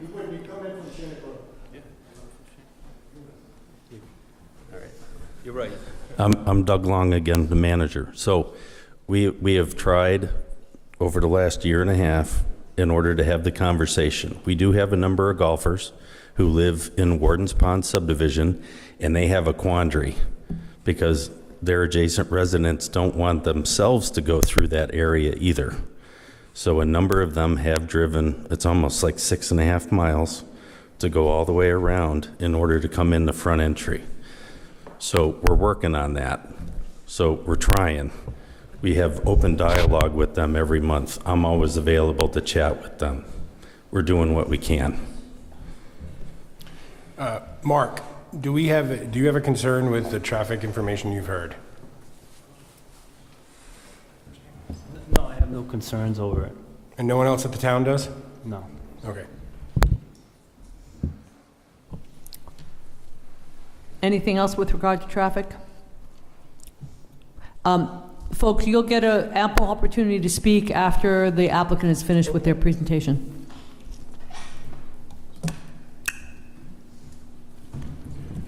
Madam Chair, at this time, we don't have anything additional to add, but we'll reserve any rebuttal after the public comment portion. Very good. Thank you. Just for everyone's benefit, I did want to read through the TRC comments on this particular project. So they ask that the applicant evaluate traffic patterns on weekdays versus weekends, that they evaluate public rights for non-residents to enter and use facilities within the development and show how those visitors will enter the property. They shall clarify that stated intent to hold events, small and large, at the golf course, and how those events will impact parking, traffic numbers, and how access to the site would need to be vetted, and event solicitations to show Sand Plains Road or Warden's Pond Road as access points. They shall clearly articulate their intent to hold events at the golf course and how those events will affect the functionality of the golf course during those events. I guess I had a couple of questions relative to that. You mentioned the pro shop. Could you elaborate on that, and location, impact, and so on? Also, the roads within this site are private roads, correct? That's correct. So you'll have the general public utilizing private roads to get to a public facility. As you may know, public-private roads have been for the past year, a recent topic of discussion within the town, mostly related to snow plowing, but assuming that the homeowners association is responsible for maintenance of those roads, how will that impact those fees or that maintenance and so on? So those just a couple of initial questions I had. Yeah, so the HOA that's been established, they are private roads, so they'll be privately maintained and addressed. To the extent the fees need to be distributed, that's handled internally by the HOA. Have you done any kind of evaluation as to what the impact might be to those fees if you have a large turnout from the public and interest in the golf course? So Doug Long, the manager. So because of the golf courses being managed as a nonprofit organization, as part of our internal charter, part of the excess profit goes back to the HOA of Southshore Village. Preliminarily, those excess funds have been targeted for capital projects such as maintaining the roads. And is there a specific percentage so that everyone understands what percentage of those fees will go toward that maintenance? The final document is yet to be completed, but right now there's a monthly fee targeted as a lease arrangement from the golf course to the SSV HOA. Okay. Go ahead, Liz. You had mentioned clarification on the pro shop.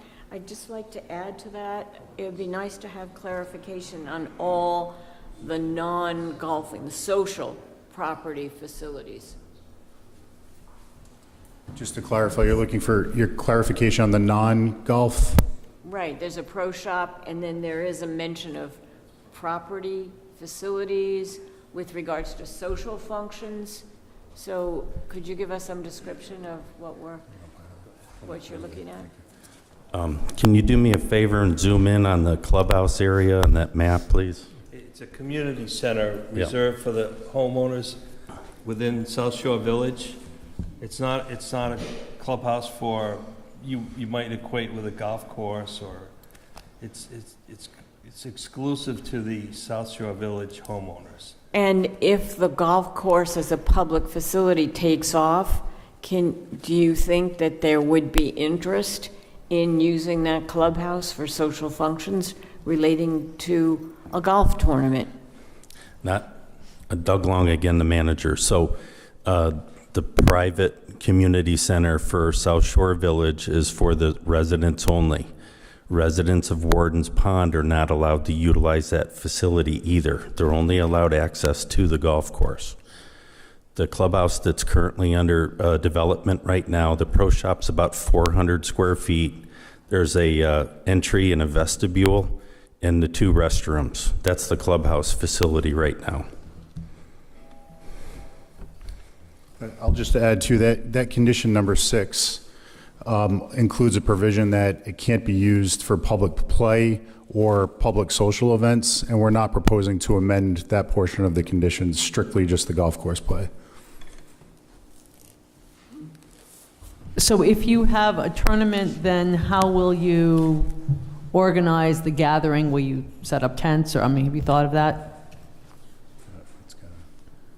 It would require permitting through the licensure board. State your name again, please. Chris Duhamel, Grid Engineering. It would require permitting through a licensing board of South Kingstown, and that's not being contemplated at this point. We wanted to make this clear that it's just to open up the regular use of the golf course to the public.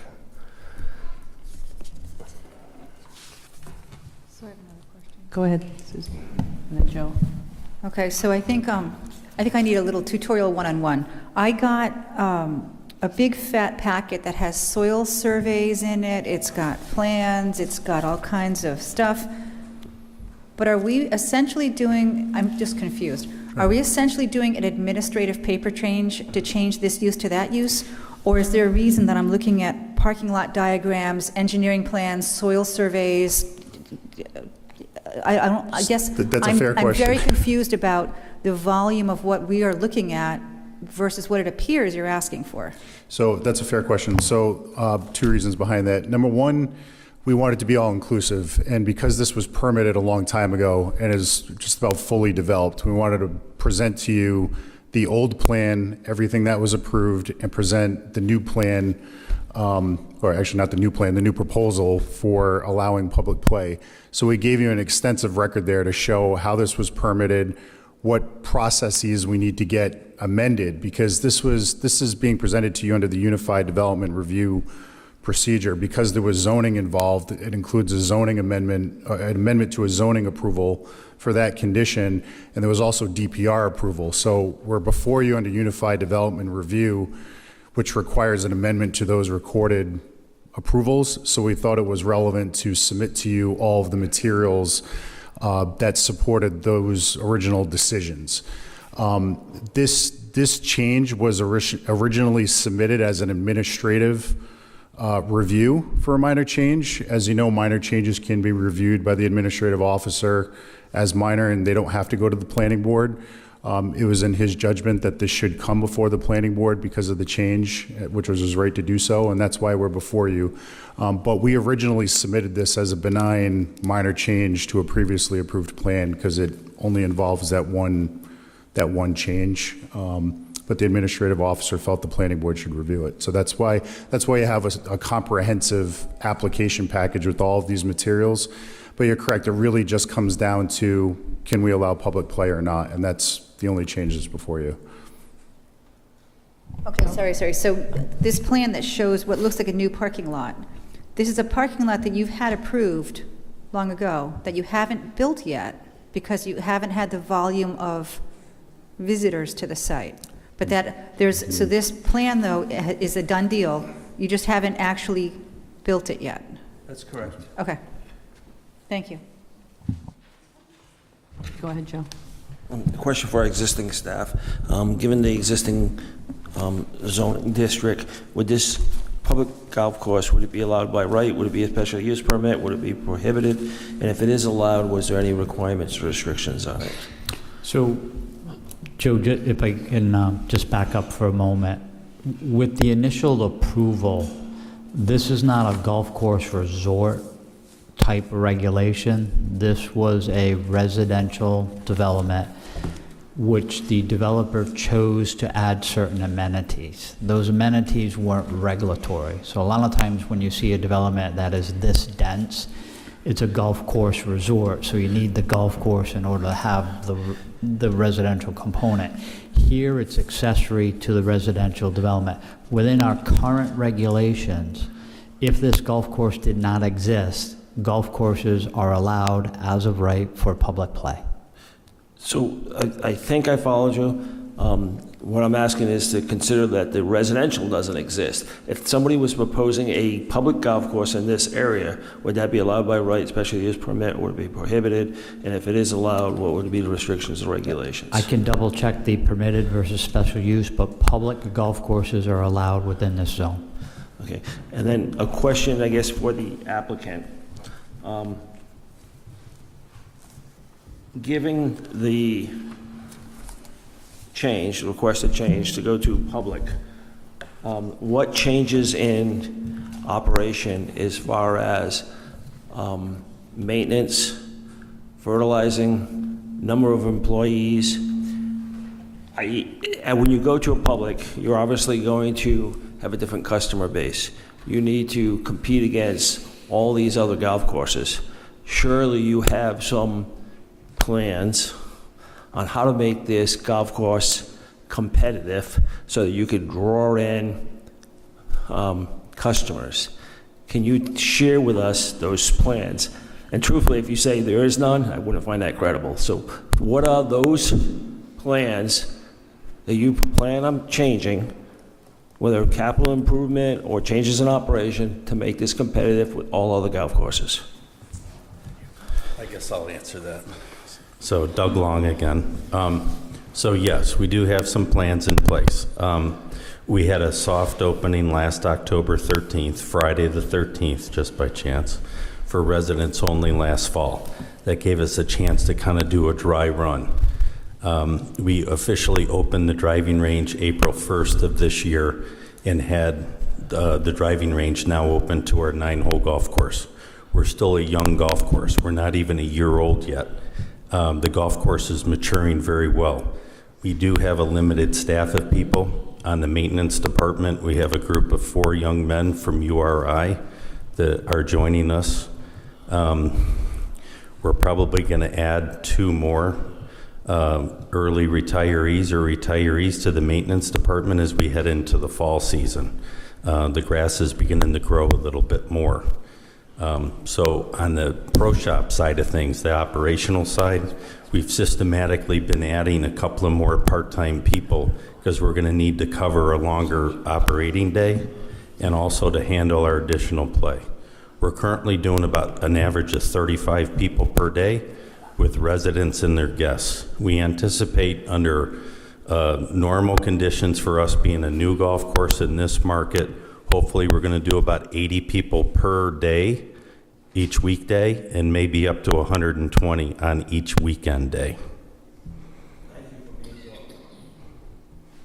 A couple of questions somewhat related to Joe's question with regard to the commercial use.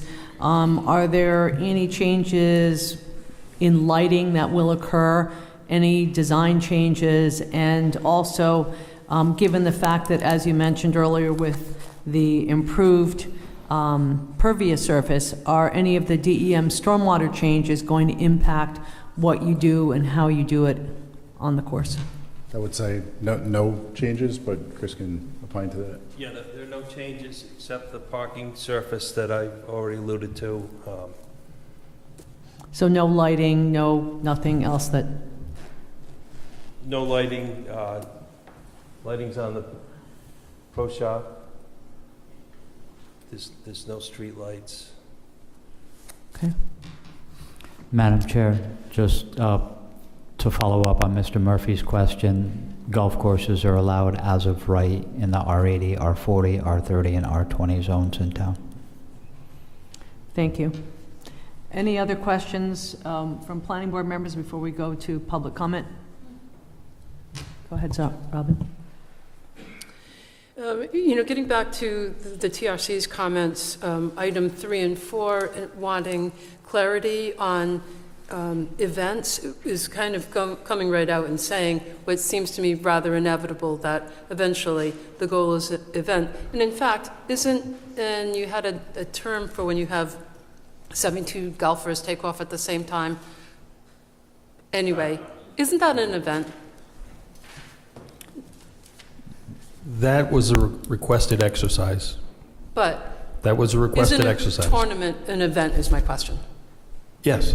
Okay, so we're already talking events.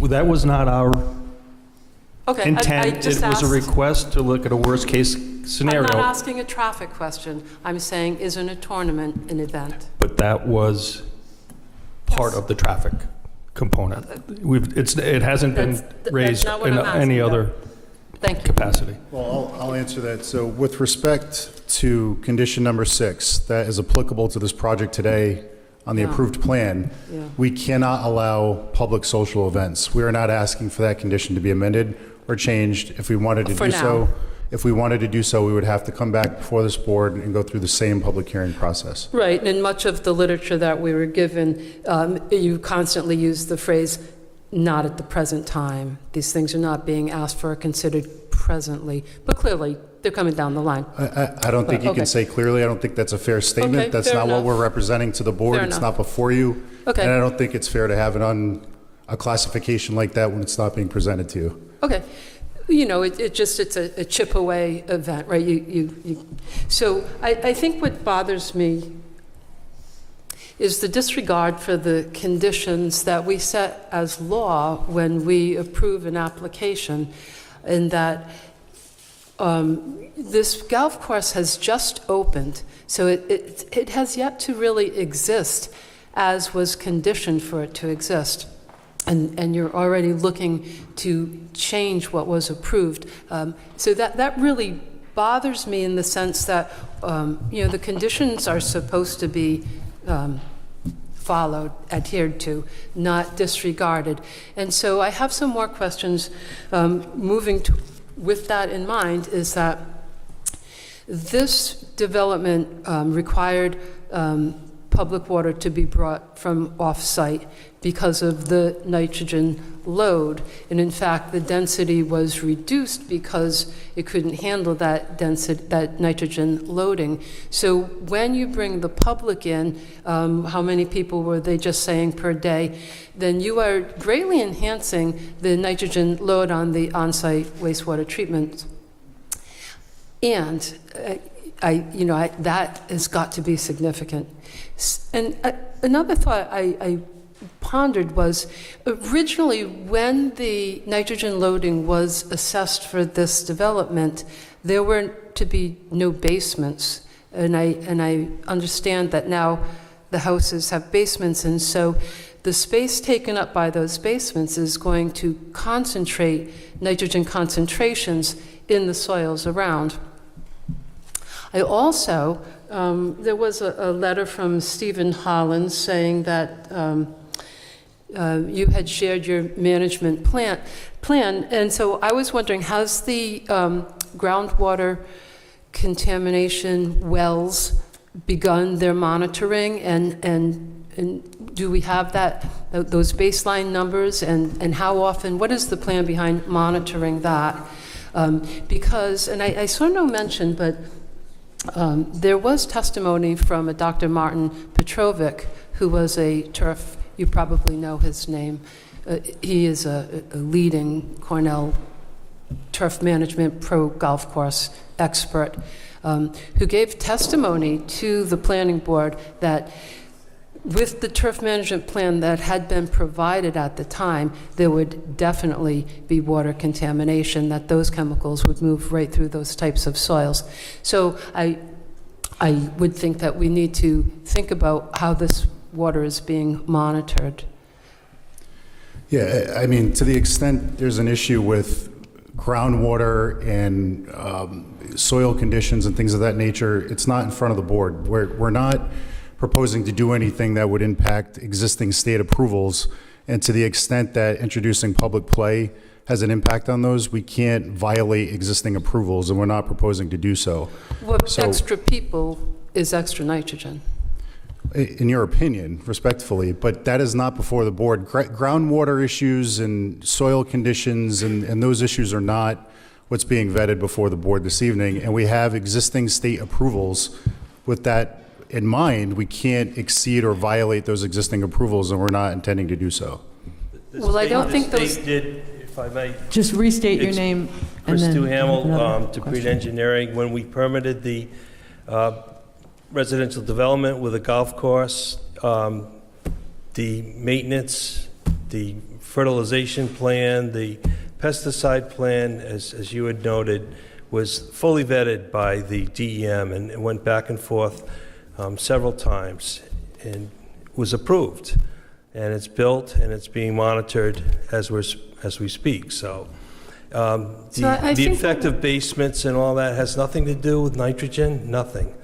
And the conformance with septic design regulations is fully conforming on site. So I'm not certain the direction we're going, but as Mr. Landry has said, we're not here to revisit these areas. We're conforming very strictly to the DEM requirements, and it's performing as designed. I think that Robin is trying to ask with the potential change to a commercial facility, is there a possibility that an intensification may impact the capacity, whether it's water quality or anything of that nature? I think that's what she's getting at. How will the potential for, because private to commercial, it makes sense that you would think that there would be some kind of increase in play, intensity, and so on. So I can see where she's coming from.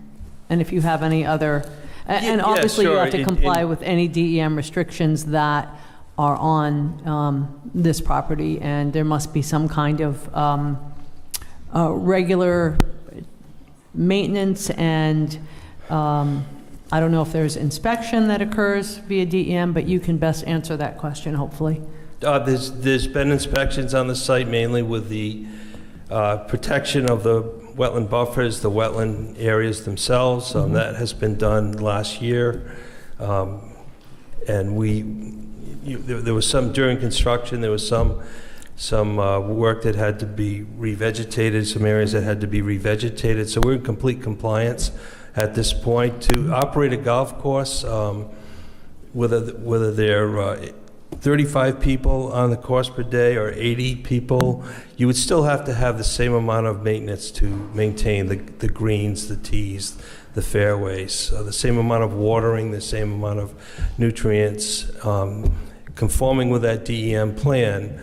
That would be the same amount of use. So it's just a matter of who can be on this golf course, whether it's somebody that lives within the development or their guest, or someone that doesn't live within the development, is just a public use. So any inspections or consistency with regard to water quality on site will be addressed by you folks, or is that something that DEM looks into on a regular basis? As a maintenance issue, samples have been taken to ensure the amount of nutrients within the approved program, and those can be reported out to the town if requested. Thank you. I just need to get some clarity because I'm getting confused. Because I hear commercial versus private. I mean, the building, no matter what, whether who owns it or who accesses it, it's a commercial building. We're not changing that conversation. And today, if every single person that lived there played, 36 holes a day or 18 holes a day, and they brought a friend, the use, I mean, when they determined how many people could play on this golf course, the use was figured out at that point, so they knew a maximum amount of people to come in and out. We're just talking about how they get there is really the difference, or if they're invited or not. Yes, and I think I just want to. That's a good point. The TRC focused on that. How do they get there? The traffic impact. Is it going to be degrading the high level of service A, and we had our traffic engineer prove otherwise. That it didn't. And the town engineer say that. And the town engineer has agreed with the traffic engineer. So that would be the potential effect. The operation, the use, the design of the golf course hasn't changed. So, Madam Chair, if I can just make a comment on Mr. DiStefano's question, and legal may be able to add to this. The golf course was approved for private play by residents of the community proper, as well as a community to the north. There is no restriction within that approval to the amount of rounds played on that golf course, the amount of weeks, days in a year that it is open, the amount of hours in a day that they allow play. The maintenance associated with a golf course, whether there's 100 rounds played a day or 200 rounds of play a day, are similar. You mow the greens once in the morning, you may do some maintenance in the afternoon, you're mowing fairways, you're mowing rough, you're doing that on a daily basis. You're doing that on a daily basis if no one plays. You're doing that on a daily basis if there's thunderstorms in the afternoon, you're still mowing and doing all that maintenance in the morning. But the initial approval has no restrictions on the amount of play associated with the golf course, with the one exception that someone from the general public cannot book a tee time. So the amount of maintenance that goes into Weekapaug or Winnapaug, whether it's the number of rounds or not, is based on the ownership's investment in the course and the condition they want to maintain it in. And if they want to be competitive, they're maintaining it at a high rate. Maintaining it at a high rate means you're actually extremely responsible as it relates to herbicide, pesticide, and fertilizer because of the costs associated with those. You know, the golf courses don't have unlimited budgets to just buy more to place it down because the revenue is fixed based on the number of rounds they can produce a year or their membership base. So the primary change to Mr. DiStefano's point is twofold. This application for an approved golf course would allow the public to book a tee time where that is prohibited today by that approval. The only implication to that is that with private play only allowed by 2 communities, it changes a traffic pattern. Mr. Bannon has written and submitted a report associated with those traffic patterns, and it's primarily the volume coming into the site on roads that have relatively low volume to begin with, where his professional determination is that those roads have level of service A, which means there's minimal delay on those roads, and the advent of public play will not affect that level of service A, which relates to delays within the roadway. The lower the level of service, B, C, D, and F. F doesn't mean a road is less safe than a road that is classified as A. It just means that a road functioning at F has a significant amount of delay. You're in gridlock, you're in traffic jams. The road may be no less safe than a level of service A. It just means there's a significant amount of delay. So to Mr. DiStefano's point, this is a difference between public play and non-public play. It's not about holding catered events for wine tasting. That's not being proposed as part of this application. It is basically someone can book a tee time. Now, could a group book 40 consecutive tee times over 4 hours? That's booking tee times, and that is golfing on a golf course. That is not necessarily classified as a social event. It's utilization of the golf course. Can they put a tent in the driving range and hold a fundraiser that's not associated with golfing? No, and they're not asking for that. That would be classified as an event. Someone to be on this property for public play on the golf course needs to book a tee time. So I hope that brings a little bit of clarity. I don't know if legal wants to expand upon that at all.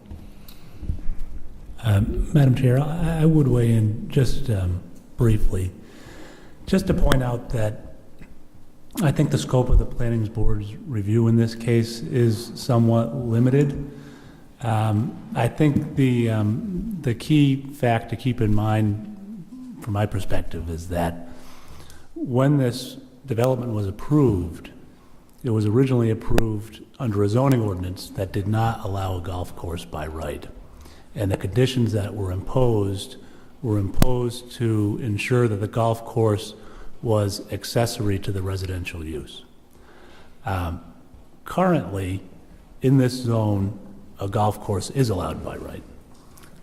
So I think that very much changes the landscape, whereas before, when they were asking for a golf course, they were asking for something that generally was not permitted. And now a golf course generally is permitted. I would note one caveat is that there is a use code for golf course without alcohol and golf course with alcohol. Without alcohol is allowed by right. With alcohol is a prohibited use. So I think you could consider in deciding this application, do you want to require that they have a public golf course without alcohol? And I think there's a legitimate basis for that because that's the use that's allowed by right. The council said that this is something that could be permitted in this zone. So I think that's one key distinction. The other area of consideration, because obviously, you do have some review here because they're asking for a change in a previously approved plan. I think the focus really should be on, is there an intensification to the use of the land by a change of the use code? I know there was some discussion of, so an intensification such as an increase of traffic, that's something that you can consider and something that the applicant has addressed. There was some discussion on, well, in addition to the increase of traffic, are the people that come to the golf course going to use private roads that they shouldn't be using? That's outside of the planning board's control. I mean, they have some proposed conditions with the GPS. Maybe that'll address it, maybe not. But ultimately, if third parties are using private roads when they shouldn't be, that's an issue between those people using the private roads and the people that own the private roads. But that being said, you can consider, will this have an intensification on the use of the golf course that you need to somehow mitigate? But with the backdrop that now the golf course without alcohol is a permitted use and could open up on a lot right next door. Thank you, Peter. If there are no further questions or comments from board members, I would like to get to the public, although we generally take a 5-minute break at 8:30, so it's up to the board. Shall we carry on, or do we want a 5-minute break? 5-minute break. We'll be back in 5 minutes. Don't go anywhere.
The board has returned from our 5-minute break, folks.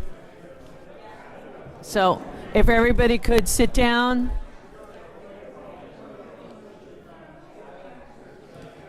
Where's my gavel? Here, thank you. All right, folks, we're continuing on with our meeting.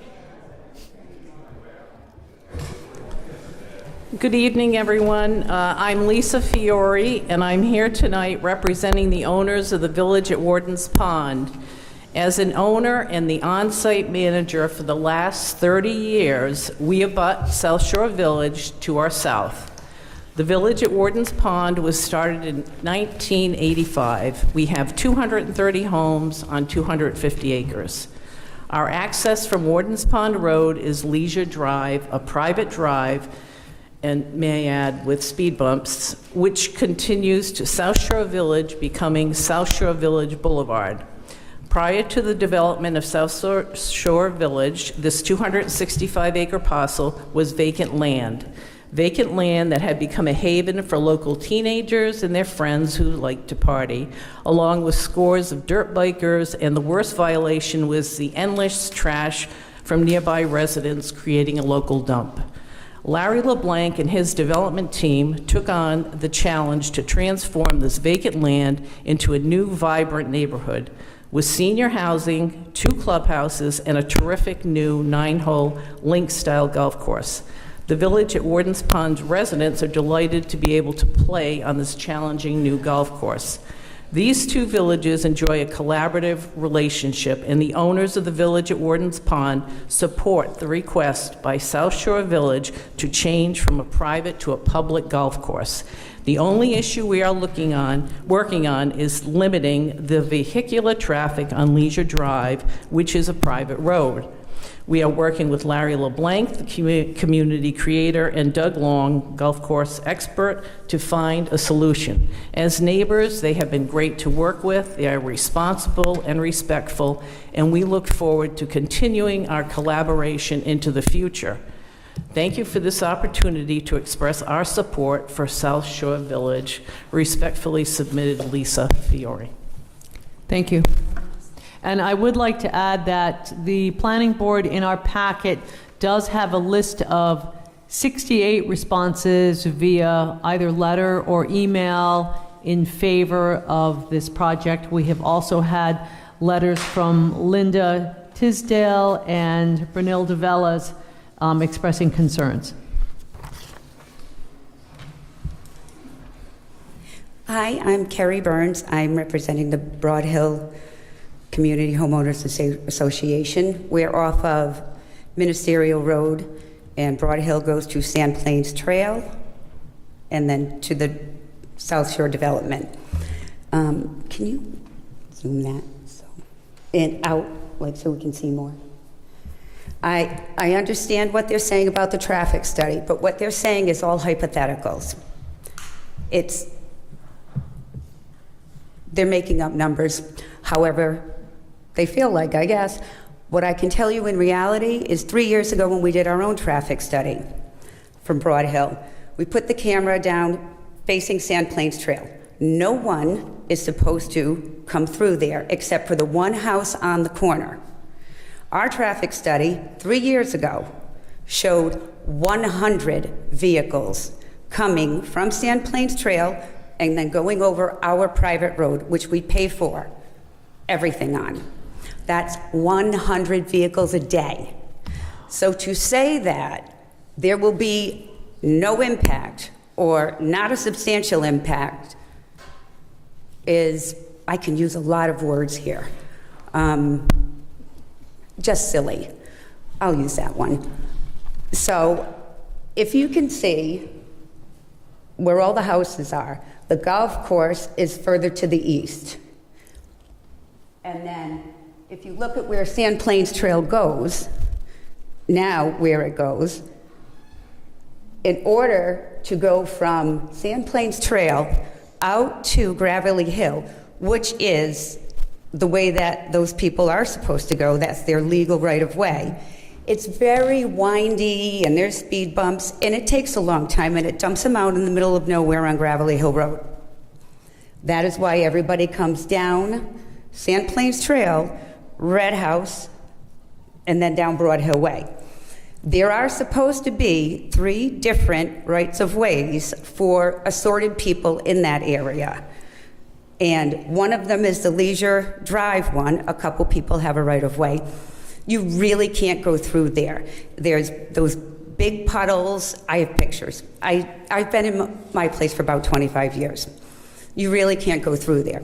The other right-of-way, when you come to the end of Sand Plains Trail, and it's like right there, up a little bit. Right there, you could go straight across and out onto Ministerial Road, which is about 9/10 of a mile. The people that live on that road that are supposed to have the 33-rod right-of-way that they are supposed to maintain from 100 years ago or so, there's a tree down, there's all sorts of stuff. You cannot go through there. There's another one that's a right-of-way that goes from when you come out of Sand Plains Trail and take the right onto Red House Road, that goes directly up to Post Road. That was a, somebody put a boulder in the middle of that one, then somebody from Sand Plains Trail moved the boulder, and then the boulder went back. We're going back about maybe 20 years. Then they went to court. There was a fist fight that ensued after that. So the boulder remains, and now there's gates. So the only way people can really get out easily is going from Sand Plains Trail right onto Red House, and then they take a left onto Broad Hill Way, which is the private road in the development that I'm a board member on. And I'm elected to be here to speak to you guys. So there is a big impact on our road. Our road was not meant to sustain 100 cars a day coming from Sand Plains Trail. It wasn't. We have 19 lots in our development, 19. But now we're hosting, it's more than 100 cars a day now, because this was 3 years ago. We have had discussions with Larry LeBlanc and Doug. We went last year because we had to let them know all these construction vehicles were coming in and out of Broad Hill Way. Big dump trucks with however many ton boulders, framing people, all sorts of people using our road to go to the development because it was an easier way for them to go from where they were coming from. They did say that they would tell them to stop, and I'm sure they did. However, they didn't listen. We still have the issue. I don't necessarily oppose the golf course. I oppose the traffic, and me and the association and all the other homeowners in my association that have to pay extra money to maintain our roads because the traffic has, I don't know, quadrupled? I'm not even sure. If there was a solution, we're okay with it. And we had said to Larry before, how about you plow the road? How about you help us, pay to fix the road or whatever? They didn't like that idea.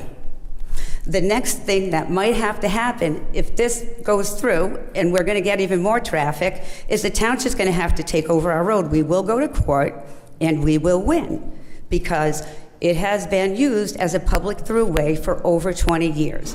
And part of the measures to meet the standards of whether or not your private road is public, we've met all of them.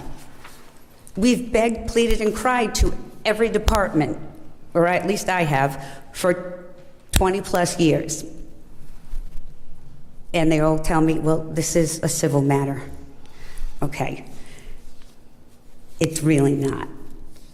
Things keep getting approved, more houses are being built back there, and everybody uses Broad Hill Way. And the town has had to have known that this would happen.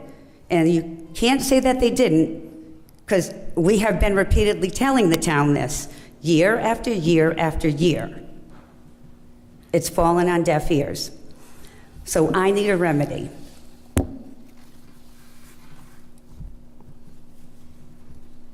And I guess that's about it. The traffic is going to be even more horrendous. And GPS, they can do whatever they want with GPS. You pull it up on your GPS, it takes you down Broad Hill Way. You can't control GPS sites because you don't own them. You don't own them, you can't control them. You can ask them to do certain things, they'll only have to do what they want to do. We pulled up GPS today and had them going down Broad Hill Way. They can say whatever they want, and I'm sure it's truthful in their minds, but in reality, it's not the truth. There is a very, very, very large impact on Broad Hill Way. Extremely large, even before the golf course is public. Ever since the development went in, it's gone up exponentially. It's very easy to go the 9/10 of a mile and then the other mile out to Ministerial Road. And then it's 9/10 of a mile to Route 1, where inside that development, you gotta go, I don't know, a mile and then a couple more miles out. It is the reality. I know they say it doesn't make sense to go the other way, but that's their opinion. I know it makes sense because I see the people driving through. They come that way. So, unless there's relief, I don't know what to say. There is a huge traffic impact on my private road. So if they want to pay for the private road, I'm for it. Thank you. And just for folks in the audience, we obviously have a large crowd. Fortunately, it's not as late of an hour as it could be if we hadn't had 3 items that were continued, but please be as concise as possible. We want everyone to have the opportunity to be heard, but... Good evening, board members and residents of SK. My name is Frank Anthony Robinson IV, 4th generation here in South County. I live on Gravelly Hill Road, 574 Gravelly Hill Road, and I'm here to talk about, I was kind of made someone also come up and talk with 10 different residents that we are completely fine with the golf course going public. I have been lucky enough to play the golf course from someone who lived and who invited me. And just full disclosure, I'm a golfer and I love to golf. And it's a fantastic golf course. And they've done a great job with it. And the traffic on Gravelly Hill Road has increased well before this development was there. We used to walk our dogs in there. We used to walk down the road. And of course, the traffic increased before then. But the way you'd come in to this golf course, if you're coming from north, you'd come from Route 2 to Shannick. If you're coming from south, you'd come from Route 1 to Shannick. No one's going to drive through Broad Hill Road, okay, to get to that golf course. It is not shorter. It's just, what I'm saying is, they've done a fantastic job with the golf course. We're for the golf course, and we're here to support them tonight. Thank That's you. what I'd like to say.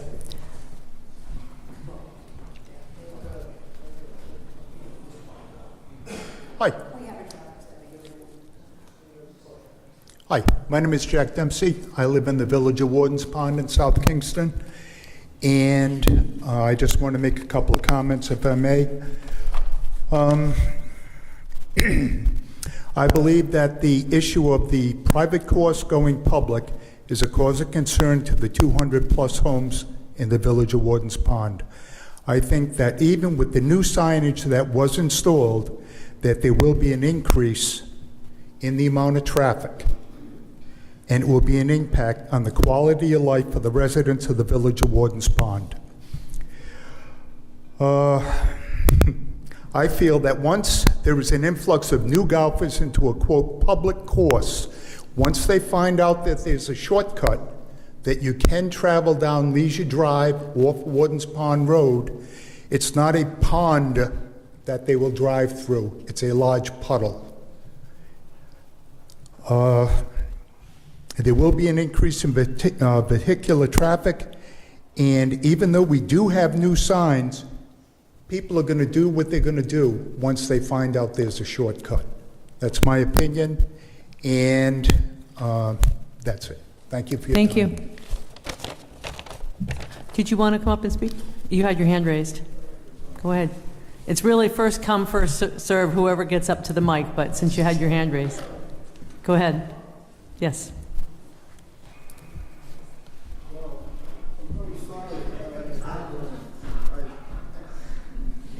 I got carried away with Oh, just state your name for the record Is first, this- please. My name is Lawrence LeBlanc. I'm the developer. And I'll apologize for my obsession with what I like to do. And when I came across this property 8 years ago, actually, it was available. And what happened is that I shouldn't have looked at the plan, because the plan really, it was thought out very well. It really was. And the people that worked on it back, which I found out later on, one of them was a land planner, a commercial land planner. And I made a decision to get involved. And at the time, when I went and looked at the property, I almost walked away from it, because I think we all have a memory here of what that property was like at that time. It had fire trails that were put in there to protect it from the pine trees, because they had a fire in Charleston years ago. The right-of-ways go back, well, they go back to the Brown family that lived back in the 1600s, I guess, 1700s. And those trails are there today, and people have deeds and it goes through the property. I was allowed to move Sand Plain Trails out of a subdivision. It was actually going into a subdivision that was it's a nice homes on Gravelly Hill Road, and I moved that onto a paved road, which is allowed by law, through case law from years ago, where somebody said that they could move, a judge said they could move a road as long as it was not worse but better, and we made it better. And we've been working as hard as we could with these right-of-ways, and we have neighbors that, yes, like what she talked about, but that's not me. I mean, all I did was take a plan, and I was a builder, and I'm a builder today doing it. And I'm doing the best job I can, and I like to do things right. And I spent a lot of money on that golf course to make it where the Rhode Island people came down and rated it as one of the best 9 holes in the state. And that's a record. And that was something that it was designed well. They had a good architect, and we got one of the best golf course builders, and you heard of him today, Mr. Long. And it cost a lot of money, and it also is part of a charity that we put together for St. Jude's for excess money, and for South County Hospital, and that wasn't mentioned tonight. And that's if there's anything left over. It was mentioned about the roads being taken care of. Well, we have our asphalt 5 years, 6 years old on our first phase, and the association just chip sealed it, that's what you're supposed to do with the roads. So there's a program for going forward for doing that, and the golf course is going to participate in maintaining the roads and other elements in that development. But what I see right now is that we have a lot of requests for people that live there, more and more, that's moving there, and it's raised the value of the entire area, because when I first went in there, the comps weren't there when I went to sell in the beginning. And right now, those comps are almost 3 times what they were.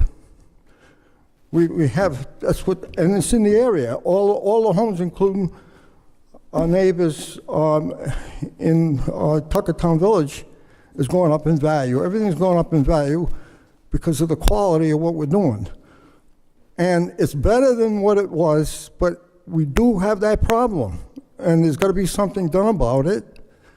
And it can't be done by me, but I think it can be done collectively with the town, because look at the taxes that this development is putting in and what we're doing, we're maintaining our own roads, and other developments in there have that responsibility, and they maintain their roads, and some don't. But that's what the problem is. That's what we're hearing all today. And all we're asking for is what is allowed on the zone, public play. That's all we're asking for. And we need that.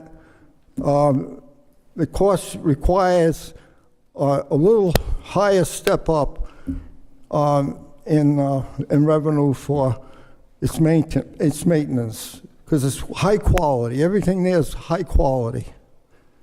And it's an asset to our town, and I'm very proud to be part of it. I really am. And I live there myself, and I live on the trail. The trail, that's what they call it. So, thank you. Thank you.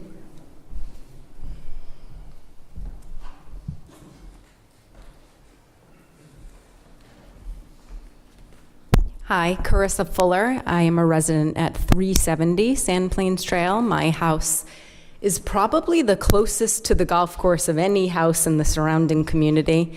You can, in fact, see the beautiful golf course from my backyard, which is interesting. I don't have any criteria or credentials around traffic or engineering, but I can tell you from my 20 years of experience living in that community that we may not have known the traffic patterns before, but the traffic was there. The traffic was there because there were people dumping their garbage back there where I used to bring my kids to ride their bikes.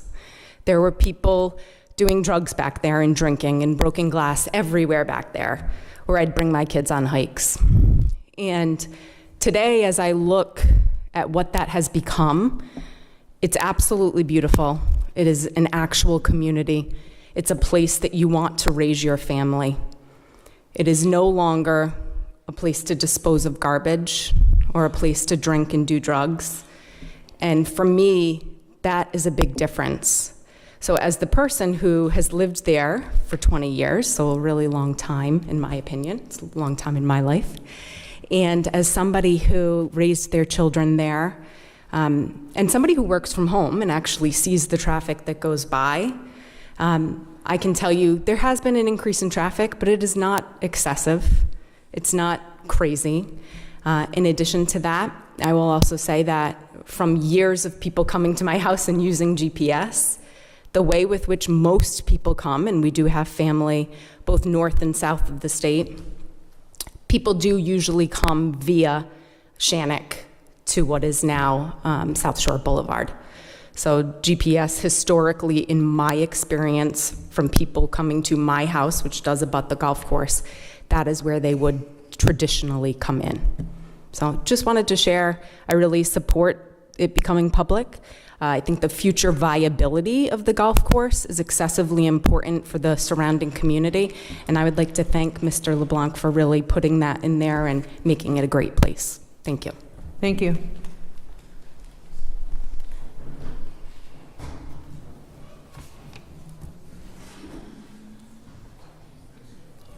Hello, I'm Mary Bubness. I live at 11 Blue Spruce in the village at Warden's Pond. My concern is that there has been one change from the original plan that has not been addressed. It is my understanding that the original plan for this entire development included a gate between South Shore Boulevard and Leisure Drive. That gate was a wonderful idea. Everybody would have a code. We could all go to the golf course. They could come to see us. But it would limit the public access. It would limit the wild hooligans that might want to go down the road. My understanding is all of a sudden the gate isn't going to happen. So I wish these folks, if they're telling us what's changing, would tell us why the gate isn't happening. I personally love living in the village at Warden's Pond. We have very narrow roads. We all run down the roads with our wheelchairs and our walkers. We don't have sidewalks. So any increase in traffic, Could you just make sure you stay close to the mic? yeah, any increase in traffic could potentially be more dangerous for us. But I am not an engineer. I don't, know what the increase in traffic will be when they have 303 residences all finished. I suspect that's going to be a lot. Or what the increase in traffic will be when they end up with all of those people coming to play golf. I don't know if there was a restaurant involved in that, but in any event, I even wonder if 158 parking places is enough. But for today, I really feel that somebody needs to address the lack of a gate. If you could see the intersection between Leisure Drive and the boulevard is South Shore, it's a mess. There's rocks and stumps and logs and a bunch of puddles. How long is that going to deter traffic? I trust Larry LeBlanc like I would my own mother. If he says it, it's true. The man doesn't have a crooked bone in his body. I'm going to finish and just say, I know he'll do his best to keep that intersection from becoming a main thoroughfare. But I see it as your duty to make sure that continues past Larry and me. Thank you. Thank you for your comments. It's noteworthy, though, that the board is not here to assess or not assess issues of gates and that sort of thing with what's before us. Is there anyone else who wishes to speak who has not yet spoken? Just come up to the mic.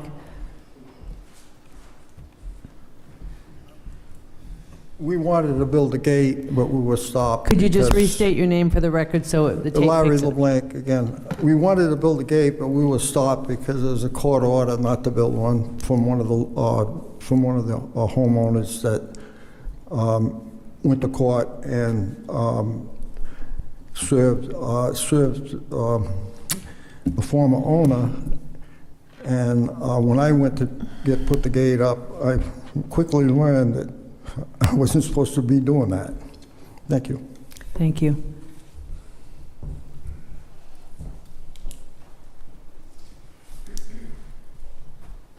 Good evening. My name is Brad Brown. I live at 55 Moraine Court. That's Moraine. I state that because people come to my house on the GPS, they end up on Marine Drive in Green Hill. So just to give you an idea how the GPS works around here. My concern with this plan change is alcohol. I'm not sure if it's going to be served to the public, if it's restricted from the public, but I can bet you my last dollar that people will be bringing alcohol onto that course and then leaving it. So I'd like that to be addressed by this board, and I'm anxious to hear what you have to say, and anybody else. Thank you.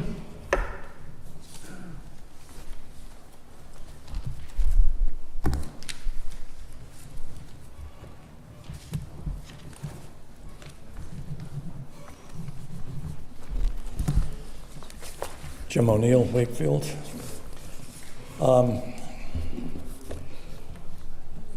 The planning board, what we've got here is what we've got. Approved back in 1999 and again in 2007 by both planning and zoning. We shouldn't go off the track because it's pretty clear to me that there are a few issues that are still outstanding here. One, earlier, I thought I had heard that that this could have been an administrative approval.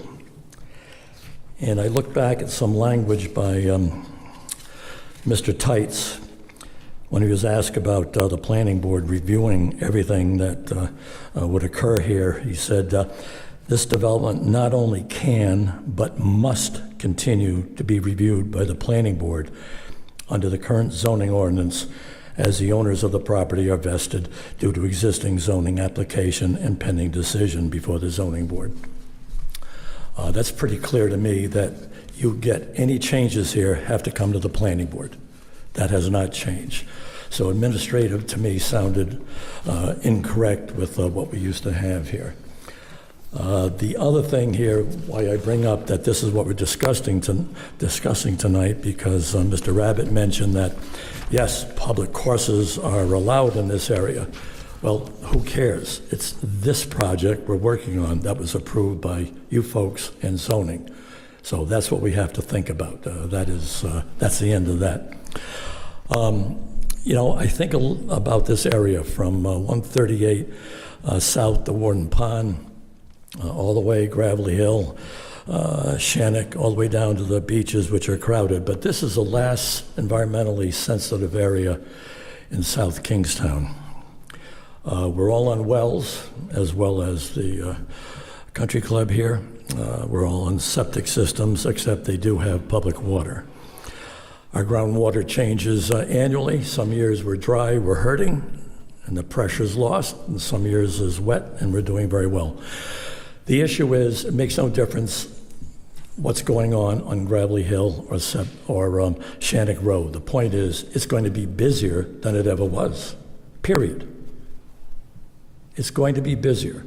That would not have happened by keeping things the way it is without the public access. Broad Hill, I was on the council for a long time. Broad Hill is a real problem, and I don't care who's got GPS and what. People were going to look for a shortcut no matter what. Broad Hill, Sand Plain, an old gravel road coming in there, and the folks at the village of Warden Pond, people coming from the north, that's going to be their first potential access to this club. And so I understand the concerns at Warden Pond. What is amazing to me, as you've heard tonight, is I don't care what little golf club you talk to or call here in southern Rhode Island, everybody wants drink and food. I don't know why you don't understand that you're just being used to move to that next step. If you let the old camel's nose under the tent, as this would allow, you're opening that up to a larger commercial enterprise, events, weddings, so on and so forth. Just like the Right to Farm Act, you won't be able to stop it. The pre-engineering, I like their letter, but it's fairly obvious what it said. When it comes to weddings, tournaments, events, food, and alcohol, what do they say multiple times if you read it? Not contemplated at this time. Really, no. Not contemplated at this time. That's not an answer. The beta study was terrific, but that's not the point. Point is, even one more. If you've got 20 trips to the golf course that might have used Shannock or Gravelly Hill, then that's 40 trips daily. If it's 100, it could be 200 trips daily. It changes everything with traffic on two of the most dangerous roads to drive in South Kingstown. So what are we missing here? Why do they want to invite the public? A very private, beautifully done operation. What's the arithmetic here? The folks at Village of Warden Pond now are up to $500 a month association fees, according to MLS. I've got a lot of those sheets here. South County Country Club has been steady at $350 association fees monthly. South County Country Club, let me just give you three of the sale prices for the last year. $815,000, $967,000, $1,122,000. And we're subsidizing this? The village, and they've gone up in price too. Everyone has helped everyone here. The three of the biggest sales over the last year have been in the $260,000 range, as high as $280,000. In other words, South County Country Club is 3 to 4 times the home prices, home sales in the Morton Village. The other thing which is crazy here, I was just trying to do some math. 3,600 golfers over 6 months, 20 per day, forget rain days, everything else here. Most golf courses for a single round of golf, 18 holes, charge about $100. They let you use the putting greens for practice, driving range, bucket of balls. But they all have, alcohol and food. But say you had 3,600 golfers in the first year, $100, gross income of $360,000. Suppose South County Country Club asked for $150 more a month just to equal what the $500 number is at Village of Warden Pond. Times 303 homes, which they're going to have here, that's the number. You do the multiplication out, that's $545,000. $1,800 more annually that would cost them. That is the greatest deal in the world for a public course anywhere in the United States, let alone Rhode Island. That's a fabulous deal. Why are we subsidizing this? This is absolutely insane. Why would they want their privacy and their tea times moved all over the place and have a whole lot more divots there and busy? This makes no sense. So, I'm trying to wrap this up here. I'm worried about the water issues. Maybe it's the water costs. I don't know why they need help here from the public. I don't know what the water costs are beside the individual units up there. I can only tell you the golf people that I know, and I played a little golf. But there are two main costs. One is labor, and one is water. Now, some golf courses are very lucky. They sit on aquifers next to a river. They've got their source. But the water here, you may have heard earlier, but the water here comes from our main wells in this community. And that provides, I believe, not an unlimited supply. I don't know about on days, off days, dry years, wet years. But the point is, I'm concerned that with everybody on wells in this entire area west of Ministerial Road, I just think it puts our potential daily life into a lot of risk. So in front of you is something that makes no sense. I don't understand it.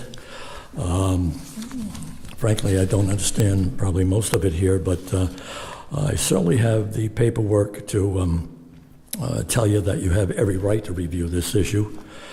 And I don't think that will ever change. It follows here, and according to legal counsel, that was part of the package. So I have all the MLS figures if you ever like to see them, but please think about that valuation numbers, because this changes everything here. They're just using this as a stepping stone to go into a full-bore event carrying capacity village, and they don't need to. It's a beautiful spot the way it is. Leave it the way it is. But when you involve the public here, you want to enlarge this, you're going to have to see this again, and zoning will have to see this again. So certainly up to you. Thank you. Thank you.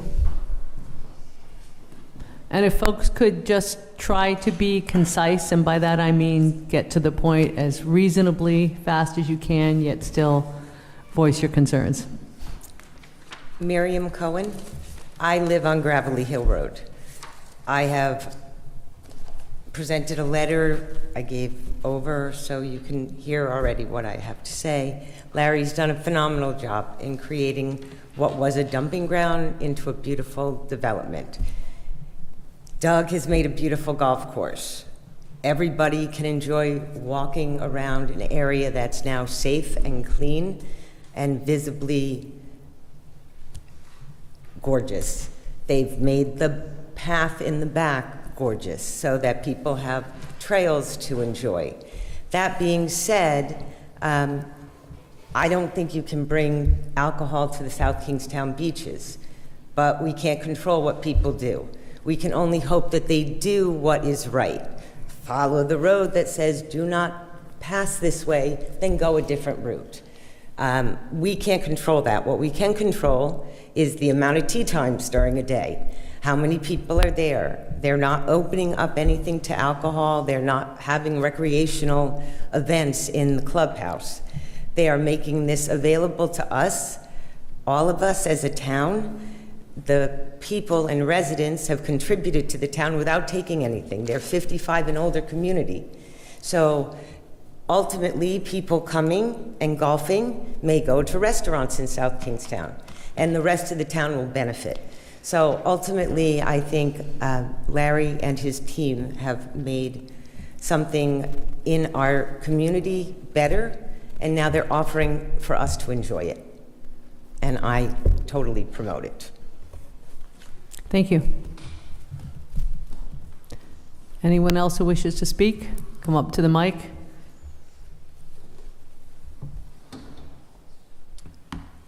Joe Veely, I'm a resident of the Village at Warden's Pond. Seems like a pretty narrow ask here. You're being asked to approve, public use of a private course. I am in favor of it, and I don't see that it will have a dramatic impact based on the experts that you've asked to weigh in here. Thank you. Thank you.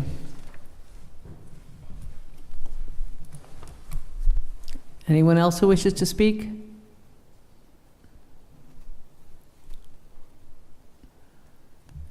Comments from board members? Joe? I'll go first.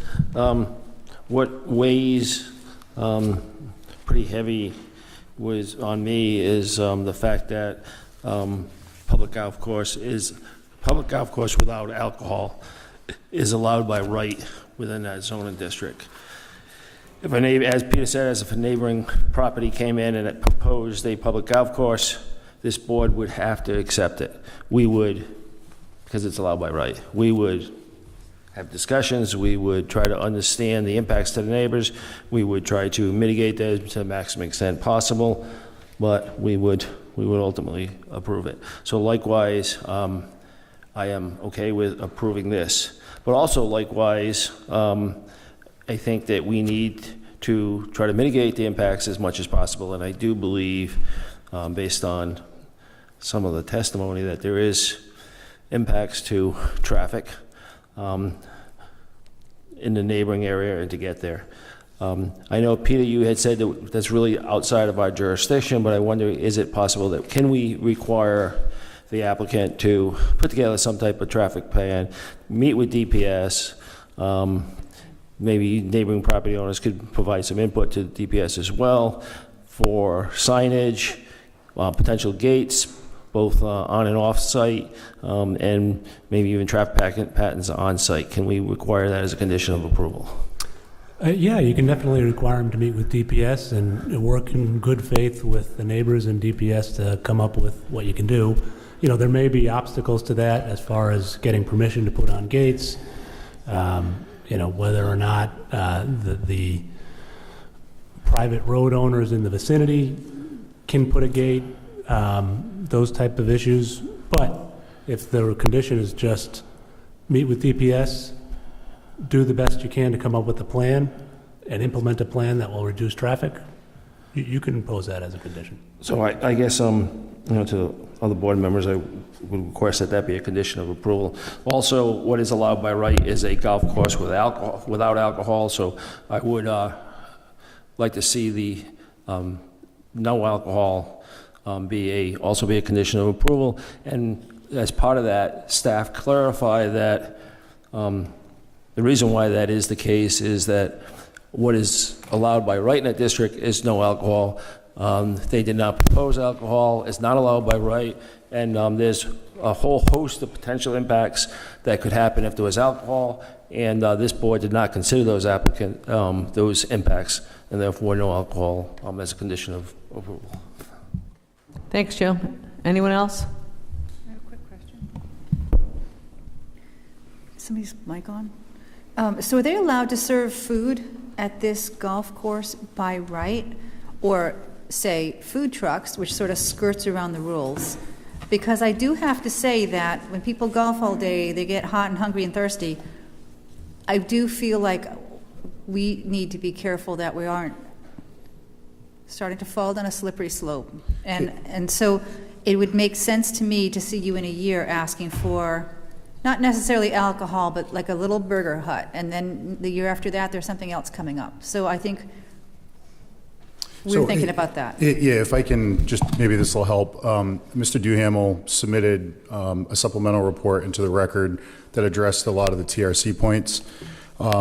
provision number 3 in his memo to the board indicates that sales or service of food or service of alcohol would not be allowed. So we're amenable to a condition to that effect.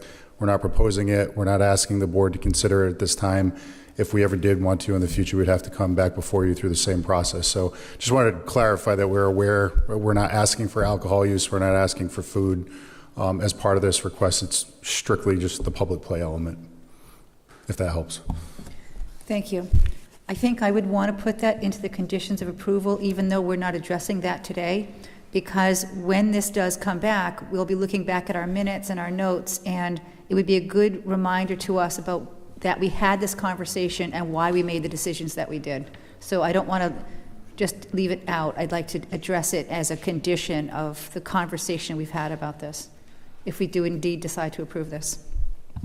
Other thoughts from board members? I mean, I agree with what Joe said. What was presented to us was public or not public. For me, what I think about is if everybody there, like I said before, plays golf every day, or they invite 3 people every day to play with them, that would be okay today. If you bought the land next door and built a golf course, that would be okay today. So I agree with Joe. The traffic was the concern, and 2 professionals said that wasn't going to be an issue. So I'm in favor. So, in terms of what Peter is saying, that might be happening, but on top of that would be the public coming in. So I think the key word here is intensification, that there are going to be a lot more people going there. And I think you hit disappointingly lightly on the fact that the number of people on that site make a difference into how much nitrogen is being loaded from those on-waste treatment sites. And I think that as much as we might even try to protect Broad Hill and Sandplain Road, why make the people of Shannock Road and Gravelly Hill Road suffer the intensification? I think that maybe this is by right nowadays, but that's not what we're considering. This isn't a brand new application. And in the application that was approved, there was to be no public use of the course. And I would even pose the question, where does this stand in terms of state law and the use of open space for commercial use? I think that it would be unfair to the board that participated in this application originally and the people that live in that area. If it's just to help pay for the turf management, then why don't you just have the people who chose to live there contribute more to that, instead of making the neighborhood around it suffer the intensification of this use. People who live in that area consider it a residential area, not a commercial area. I hope the board will weigh those thoughts heavily, because every time we're asked to forget about a condition we've put on it, it makes our conditions kind of silly, right? What good are our conditions if all you do is come back and ask them to be changed? Thanks, Robin. Liz? Caper. Well, unfortunately, I'm not as familiar with what are the private roads as some people, and I also am not clear. I think that there was testimony as to putting up directions on how to access the site. Is it possible for someone to just show us on the map what the directions that you're going to provide, how that would take us, and then also show us the private roads that people anticipate will be used as shortcuts, just so that we can graphically visualize what we're talking about in terms of, because I think everybody on the board has made excellent points, but I am concerned about the intensification of traffic. Yes. We're trying to just have a conversation here, thanks.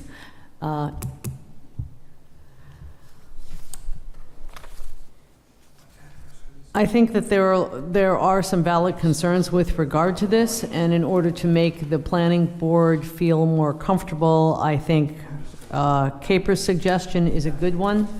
I would also like to get some input, not this evening necessarily, from DPS with regard to the roads and the traffic volume. This also, I was on the board when this was passed originally, and I recall that it's a natural heritage area designated by DEM. The town hired a firm to do a very thorough EIS, environmental impact statement, on the impact to the Pine Barrens, which was deemed significant at the time. So, as some have said, this is a environmentally sensitive area. I would also like to know to what extent, and the applicant did appear willing to do so, we would be able to have a report on a regular basis from the samples that would be taken, which it sounds as though, based on what Mr. Duhamel said, are reported regularly to DEM, because it's our obligation in one of our required findings of fact that there will be no significant negative environmental impacts from the proposed amendment with all required conditions for approval. Thus, understanding what the consequences might be, and also having some idea of what conditions could be added to mitigate. And I think Joe mentioned mitigation as well as Peter. So, my 2 cents. Jamie? Madam Chair, just for clarification, again, the functionality of the golf course, I'm not sure, I'm trying to understand your concern about environmental. So the golf course is allowed, unrestricted with the amount of rounds, daily, weekly, monthly, doesn't change with regards to a limitation, whether it's private or public play. So I would defer to council on whether environmental conditions associated with a prior approval are subject to your review on the request to change from public play to private play. Well, I'm Jerry, trying to if understand- this I'm trying were to a new understand. project coming before us as a new golf course, we would ask those questions, and we would know that it was a sensitive environmental area, and that there was an issue with regard to water quantity and quality. We would be able to ask those questions. When this potentially goes to a commercial open to the public use, those questions I feel are valid. And as Joe said, if any of those things can be mitigated, I would be supportive of those things. Caper? I simply wanted to add that, again, it's the intensification of use. So yes, a private golf course doesn't affect your limitations, but opening it to the public does invite much more people traffic, not cars necessarily as well. So there is an intensification of use, so I strongly agree that this is something we should at least consider.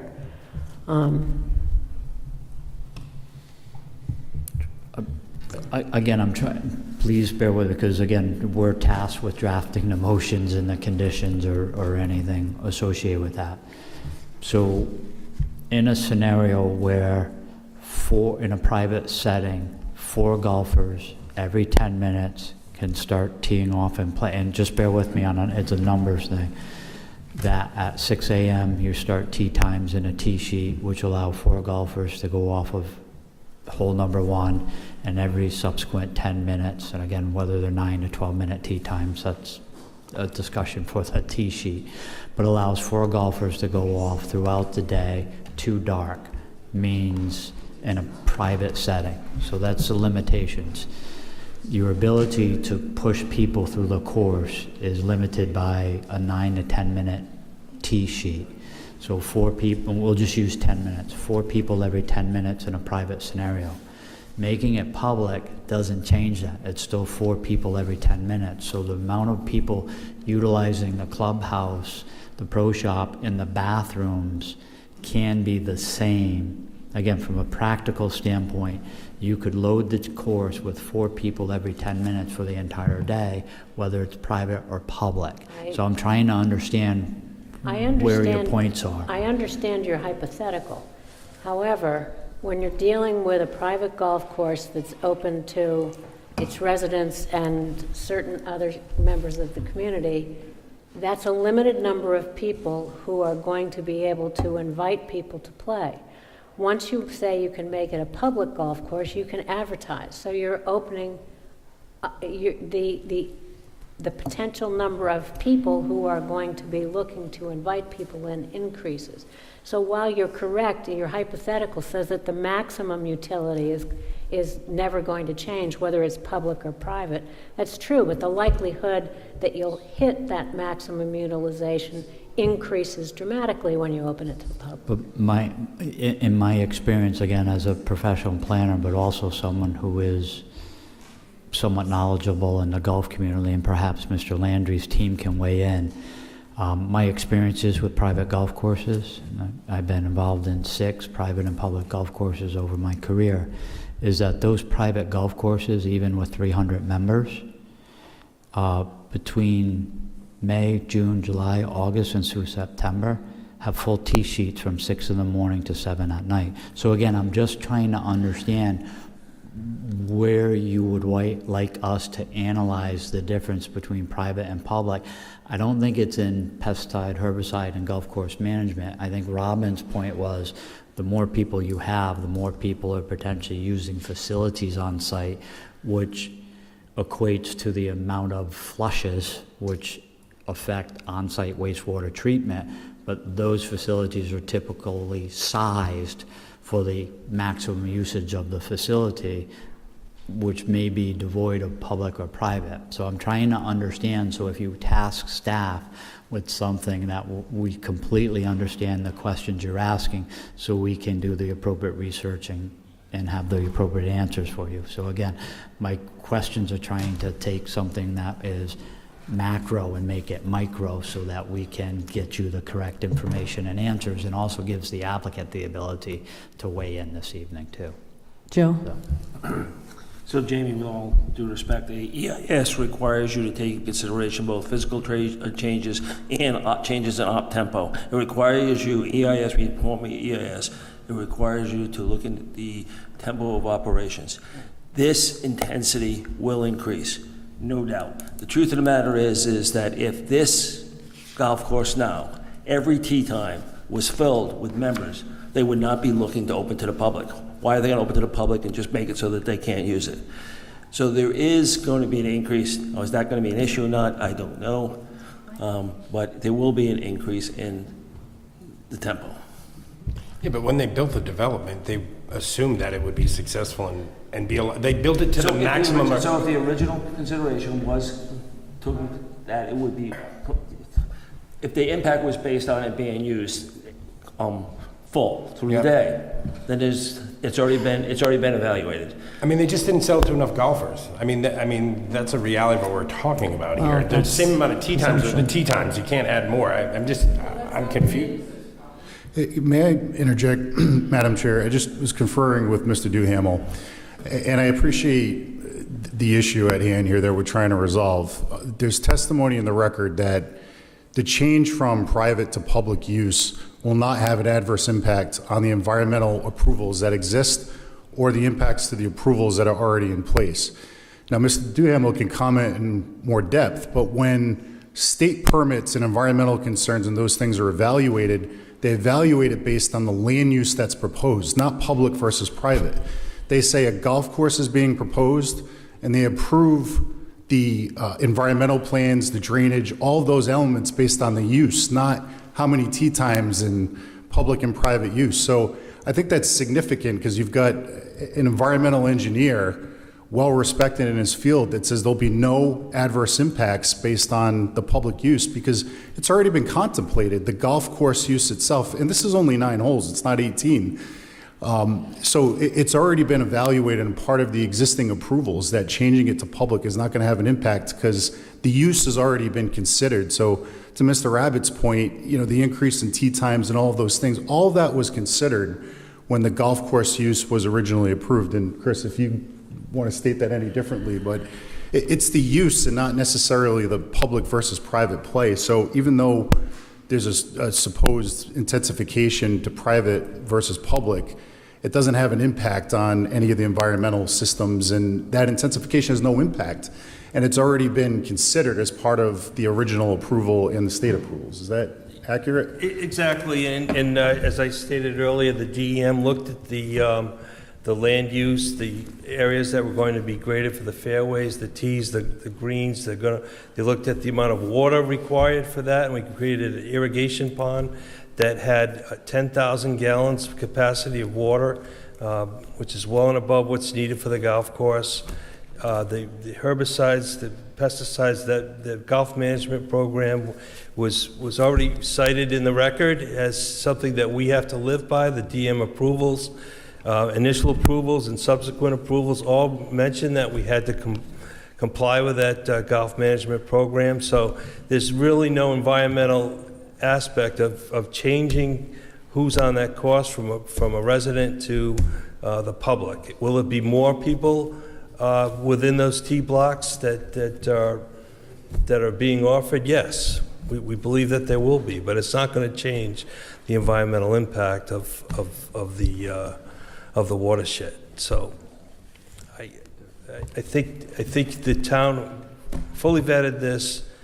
DM fully vetted the environmental impacts when the course was approved, as it's built now, and we have to monitor it and make certain that it's, there's nothing else that we have to do but Mr. mitigate Duhamel, it. DEM vetted this based on the assumption that there would be a limitation placed on the impact to this course and its area by the residents of this particular See, village. that's where I'm not And- connecting those dots. They looked at the environmental use of the residences, the septic systems, where they would be placed, the proximity to the wetlands. They looked at the golf course and how that's graded and what that runoff was and how is the runoff collected and how is water quality improved with that runoff. They looked at the management system. It wasn't that they were going to have 35 golfers and then all of a sudden there's going to be 80 golfers in a day.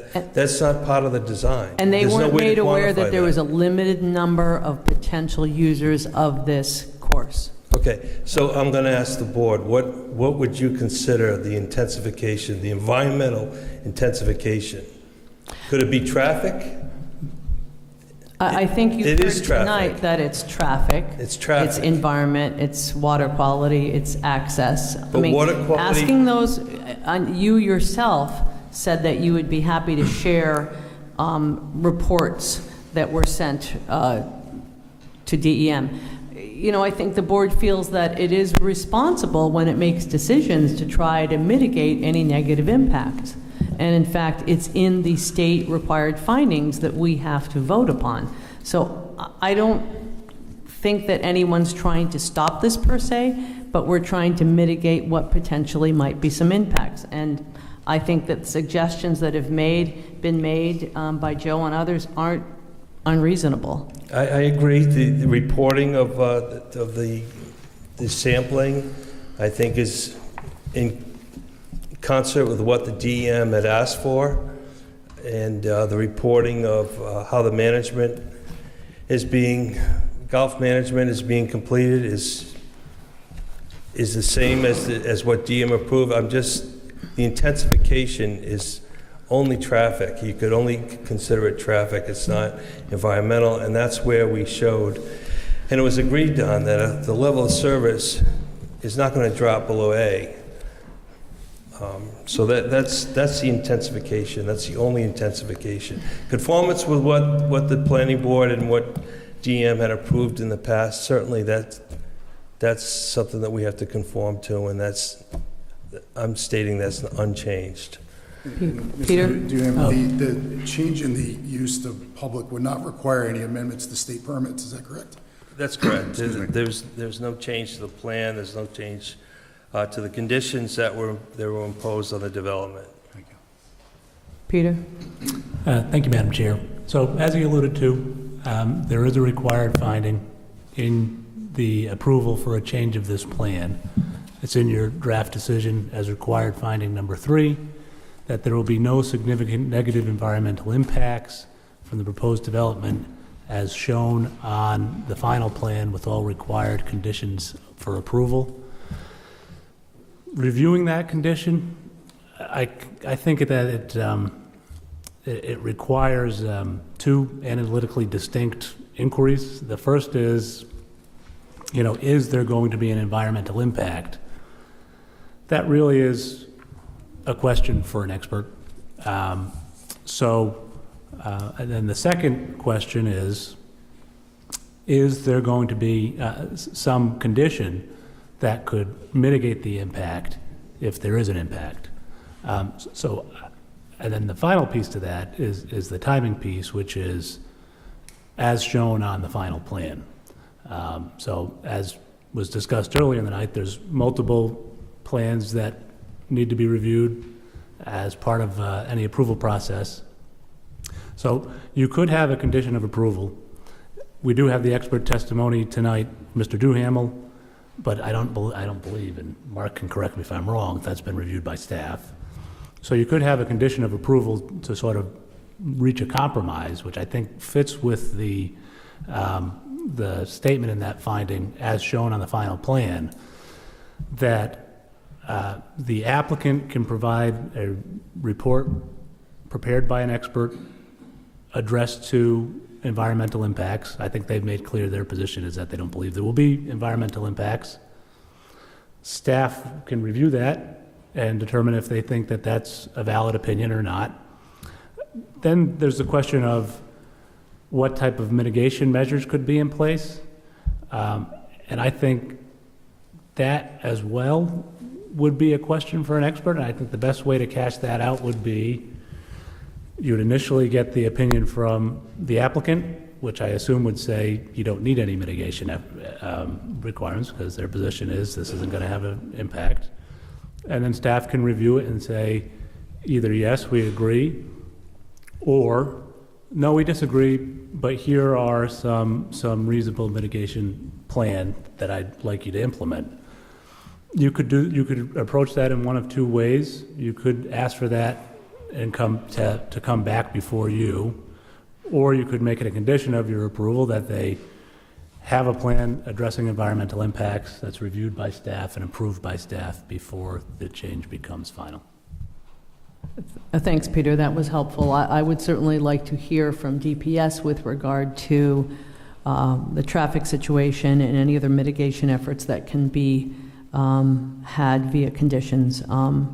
Traffic is also considered non-point source pollution, so it's not that it's irrelevant. Like to hear from other board members. I would point out one more time, when you read the zoning board's approval, they take Dan Urish's testimony and DEM's comments that the density had to be reduced and water had to be drinking water had to be brought from off-site because of the environmental impacts of what was proposed at the time. And so although we keep hearing that already approved, well, what was already approved, again, there were no basements, it was a private golf course, and already it was at the limit where you had to bring in water to drink and reduce the density. So to bring in more people seems hard to believe that you wouldn't be pushing it past that limit. I'd like to know how people feel about Peter's suggestion that we ask for information and an evaluation from our DPS in addition to a consultant on behalf of the applicant, and explore other mitigation efforts. I just go back to what I originally said. As far as the environment goes, we could require it. I have no objection to that, but I think we've already heard from the engineer and the expert that there's not an environmental impact. I think that there is an environmental impact. I think it's probably falls still well within what's approved and what's typical for a golf course, but there is some intensification. But again, it's within what's normally considered and approved for a golf course, so I'm not necessarily hung up on requiring that because I think we've already heard it. I would, however, like to have the applicant work with DPS relative to trying to mitigate the traffic impacts to off-site locations such as Broad Hill and Gravelly, even though it's still within, may be well within the safety standards, it's still an intensification that changes the characteristics of the neighborhood somewhat. So I would like them to work with the DPS to come up with some type of traffic mitigation. Otherwise, I'm in favor of it, the project. Anyone else? Susan?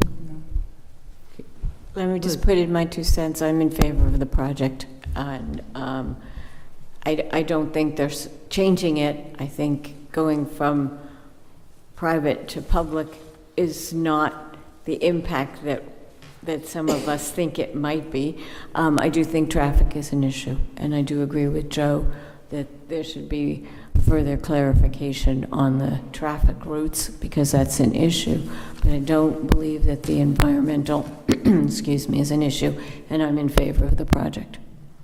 I guess I just have a question. If we know what they're going to say, because they've already said it. Mark did say the traffic wasn't an issue. There might be some other environmental issues or some deterrence of traffic, like don't go through Broad Hill or things like that. But I guess my question is, are we asking them to, we already know where they stand. We're going to ask Mark to come back with some solutions for us, and then we're going to override or agree with what Mark's saying? What was that the applicant work with Mark and propose both on-site and potentially off-site signage, gates, any other way that could discourage people from using. Yeah, I guess my question is, roads. do we want that to come back to us so we give it our blessing, or do we want to let them handle it internally because they're the professionals? I'm okay with it being approved by the administrative. All right, that's what I was just trying to understand. By Mark with the applicant, but approved by the administrative officer. I would be okay with that. Me too. Madam Chair, if I can, because again, I'm trying to surmise all of the comments too, but I think I keep going back to 2 items that I've been working on some language with. The first one I want to say is, to me, relatively simple, and that would be adding a condition to clarify that alcohol may not be served on site associated with the operation of the golf course, range, and/or any use directly associated with the operation of the golf course. And I think that clarifies the special use versus permitted use as of right and the concern of alcohol being served on the site. The second, and a multitude of members have talked about this, and I was going to ask Joe to, similar to our last application, to refine his comment. But I think as I was listening to discussion, I may have been able to craft some language that the planning board members may be comfortable with as it relates to traffic. And that would be a condition that the applicant shall develop a routing plan for entering and exiting the property for all golf course users and visitors. The applicant shall develop a mitigation plan to limit impacts to abutting neighbors that to the abutting neighbors. And again, most of that in my aspect would be signage, so that if you come to the golf course and you're on property, as you're exiting, there are direction signs directing you back to Route 1. It's not, you leave the parking lot and you're like, where should I go? There should be a sign that says Route 1, with an arrow. And again, through developing that routing plan, internal and external, may help mitigate some of the concerns associated with traffic. Again, the difficulty is, and I mentioned it to council, is that these conditions become regulatory and potentially enforceable. So I would caution you on saying any conditions that say you cannot use a particular road, because from all aspects that would be unenforceable by code enforcement. They don't have ticketing ability if they saw someone leave the golf course and drive down someone's private road or lane. That would be a civil matter, as Peter Schwartz has mentioned, between the people who own rights to those limited roads and the person who's in essence, is on private property. But again, listening to some of the discussions, devoid of any additional environmental concerns associated with the change of use from private to public, I think those are the two primary things and concerns that I've heard in the discussion that can be implemented as a condition. And Jamie, some of the language that you just suggested did not have DPS in that statement, and that should be Again, developed along with DPS. And I think we need to be... I would add to that the routing plan would be submitted to the administrative officer, reviewed and approved in consultation with DPS, legal counsel, and other town staff. So again, we may want the chief of police to look at the routing plan and see if he has any insight. But again, without calling out the chief of police specifically, or the town manager's office. So. I'd like to see a specific condition that reiterates the old condition about absolutely no events, including, and then give examples of what we're talking about: golf tournaments, charity events, birthday shindigs, whatever, and have a very specific call out that we're not having events and that no food will be served to the public at this clubhouse. Because I think we will revisit this in the future.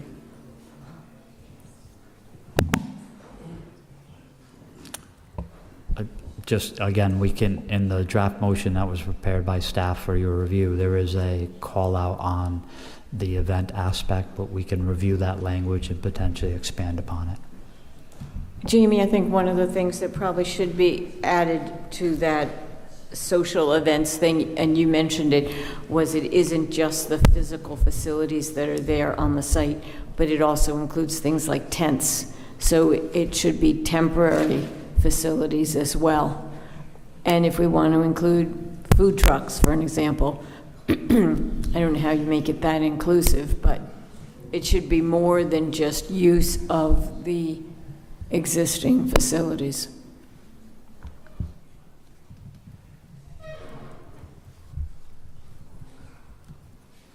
I mean,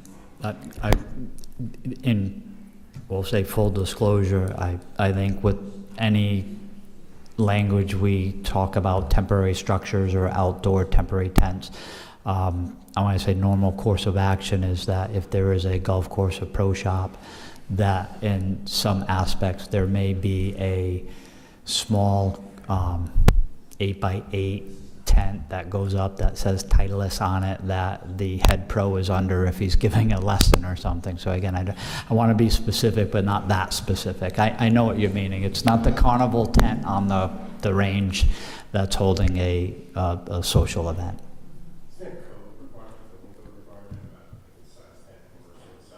It'd be structure, and some things would require a building permit, but we can clarify language to that effect.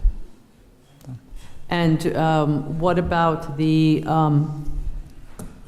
applicant, let's see, how did they put it? They agreed to make the reports that they file with DEM on a regular basis available to the town. I'll defer to council, but a lot of times those are held. What I've found they over agreed time, to it. Yeah, what I've found over time, and I've been involved in a few of these, some with regards to landfills, that the landfill operator has to submit reports that include all of their waste slips, and every month they drop off 3 legal files full of things, and after 10 years, what do you do with all these? So in some instances, what we've required that they be kept on file at the place of business, and within notice can be reviewed by town staff, so that we as a municipality aren't required to find storage. Because man, this is a condition in kind of perpetuity, so I'm just thinking 30 years, 40 years from now, we have all these reports. Where do we store them and how do we keep them? So I understand your point, but there may be a better mechanism, and I rely on Peter for that. I'm sure that with some, conversations, something can be managed. I understand your PDFs. intent to have them available for review. And I Correct. think that it's extremely important that we're protecting the wells in the neighborhood around this development. Everybody's drinking groundwater in that area. Because as you know from other developments, particularly with regard to stormwater, but water quality is an issue as well, once something goes wrong, they come back to the town and us for allowing it without dotting all our i's and crossing all our t's. So that's how I see it. So again, I just put a comment in my notes of access to water testing reports, access to kind of be defined. And I'm sure Mr. Duhamel can give you the correct language with regard to whatever reports are required. So staff is going to then develop the language for this and have it at our next meeting? Is that what we? Yes. And due to that, Peter, yes or no on the public hearing staying open or not? If no new application material is going to be submitted prior to the next hearing, I think you can close the public hearing and just have the draft decision reflecting what's discussed. Thank you. Would someone like to make that motion? We have a motion from Joe to close the public hearing. Do we have a second? Second from Peter. Any further discussion? Hearing none. All those in favor say aye. Aye. Aye. Motion carries. Madam Chair, just before you move off this agenda item, if we have the ability and the bandwidth, we may look at this motion in the next week and possibly add it to your agenda Sure. on the 31st. And everyone all right with that? I'm not promising that, but Yep. if we can accomplish this and think we're all get one fine more with that. thing off our agenda, we would Yes, try thank to you, do that. Jamie. Next agenda item, public hearing, minor subdivision, preliminary plan review with unified development review, Guardian Walsh minor subdivision. Is there anyone representing the applicant?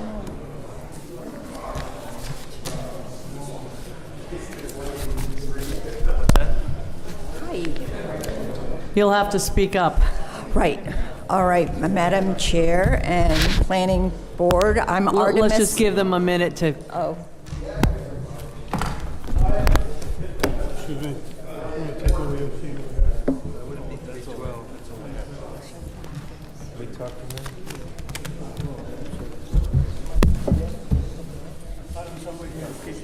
Thank you. Sorry you had to be here so late. I think it's okay. I am Artemis Walsh, co-owner of 259 Green Hill Beach Road. And we were here a month ago, and it was requested by the planning board that we evaluate where the driveway should be because there was a question of safety and traffic. And we employed our surveyor, Jim Flynn, who is here today, and he submitted a plan for the driveway and a site easement for removal of some trees that would improve the sight line. So we're asking if that could be approved, please. We don't often get a please. And we're also asking that if you're happy with the driveway plan, that the partition be approved tonight and that the driveway and the site clearing will occur prior to any development of the property. Thank you.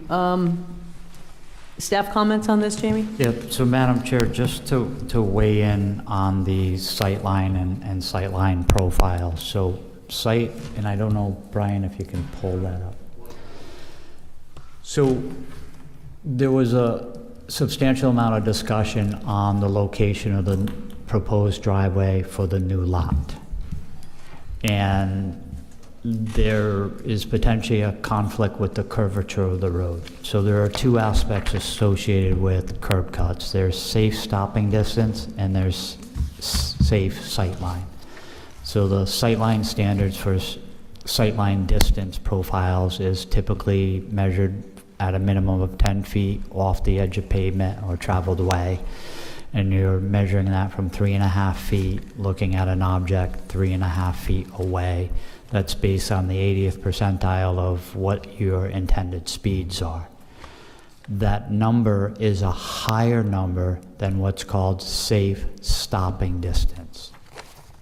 So SSD is safe stopping distance.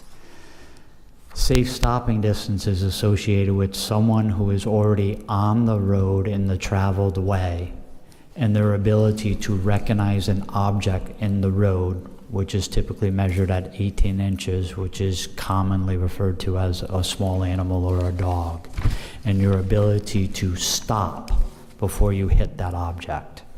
That number, again, is less than what safe sightline is. And safe sightline is your ability to pull out of a driveway and continue on before you're impacted by a car within the traveled way. The profile that they provided does not show safe sightline according to any engineering standard. What they are demonstrating is that they feel they have 200 feet of safe stopping distance. The problem with their sightline profile that they've shown is that 200 feet crosses a property that is not in their control. So if you, again, perhaps I can point. I have something long enough to point. So safe stopping distance is measured in an object in the road by the V in edge of pavement. It is shown to go across their proposed lot, but it also goes across the abutting lot, lot number 2084-1, lot 29.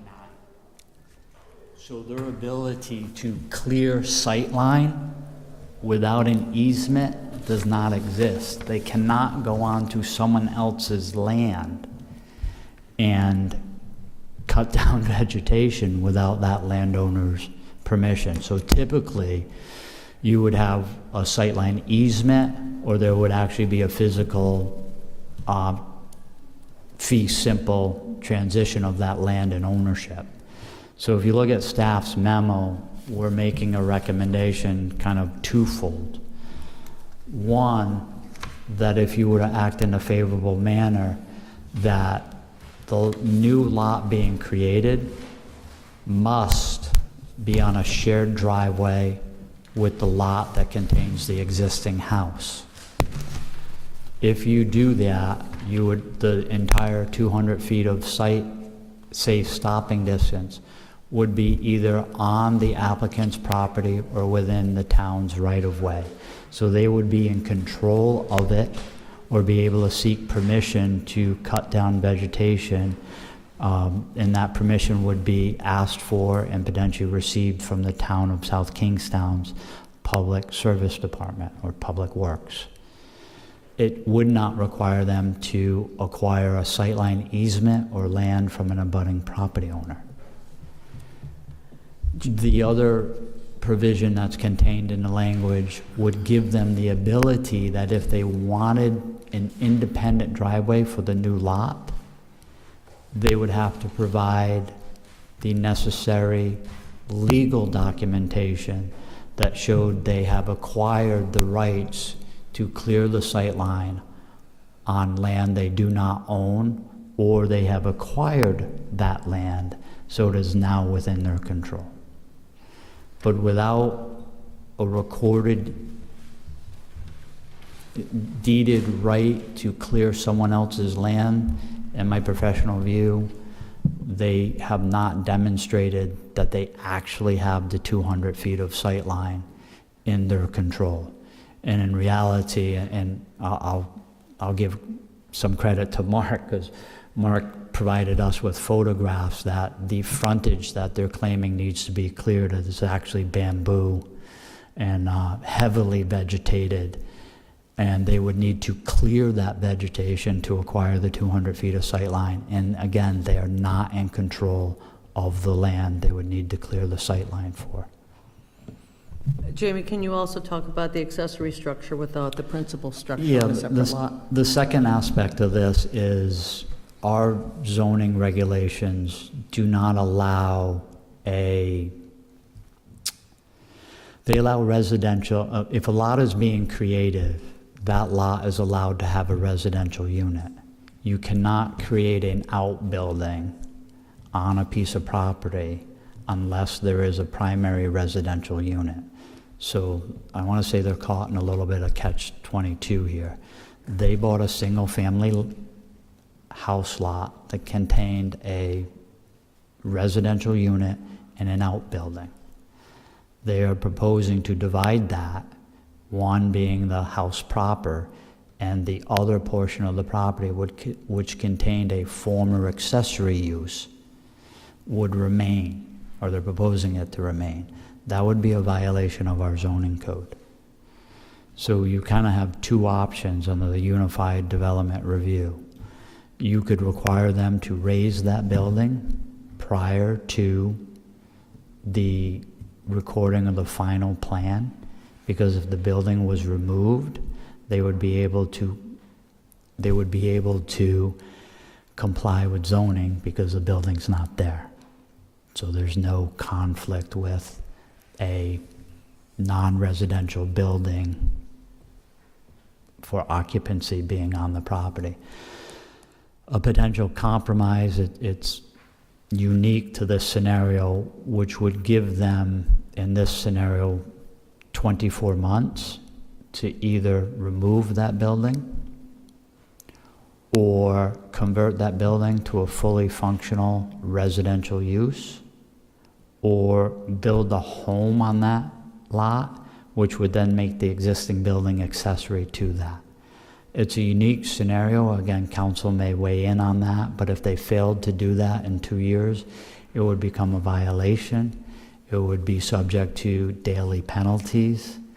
Each day that structure remains after the 24 months, each day constitutes a violation.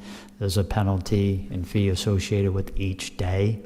And with municipal court, there are some expedited aspects of enforcement, but it gives them potentially the ability to divide the lot, sell the existing single-family lot, and then over the next 2 years, determine what they do.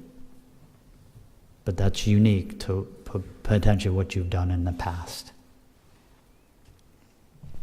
Questions, comments? I do. Mike, Joe.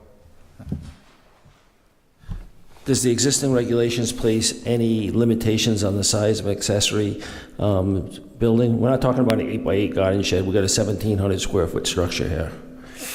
Again, if you had an existing residential house there, you can build a large barn. You could build it as large as the house or bigger than the house. Indoor riding arenas are built in town associated with single-family residential uses, so I believe there's no restriction on the size of an accessory unit. Okay. Again, you could debate at some point in time when the accessory unit doesn't become accessory to the residential use of the property, but that's usually the way you would evaluate that. Thank you. Joe, if I might, there are height restrictions on accessory uses and setback restrictions on accessory buildings, and that's about it. Yes. Those, if they built another single-family home on that site, they could use that existing structure in compliance as an accessory structure. Correct. But they could convert it to a residence also. That's the plan. That is the plan. So may I ask a question? If we did do a shared driveway with an easement, is that something that you could approve the partition today and we could do that? Or is this going to delay us again? So again, staff prepared a motion in a favorable manner to that effect, that you would submit a plan showing a combined driveway on the existing, the house lot proper, and all the necessary appropriate easements required for that prior to the administrative officer being able to sign final plans, which prevents you from recording them until that's done. So, but it potentially allows this to move from the planning board to an administrative process with staff, if that can answer your question. Now, how quickly could something like that happen? Susan? I'd like to ask a couple of questions, maybe about your intent with the property. There's a narrative here that states that you're planning to convert the accessory building into a 3-bedroom house. Yes, we hope to do that. But you've applied for a 6-bedroom septic system to go with a 3-bedroom house? And now the traffic detail was also referring to the 6-bedroom new house that was going to be built? There's a 6-bedroom septic that we put in at 259. There also seems to be an application for one to go with your accessory house. Well, there's an answer to that. Okay. I believe that our septic person said for a little bit more money, you could just put in a bigger system. It wasn't that we intend to put a 6-bedroom in. Stop. I'm Kieran Walsh, the other owner.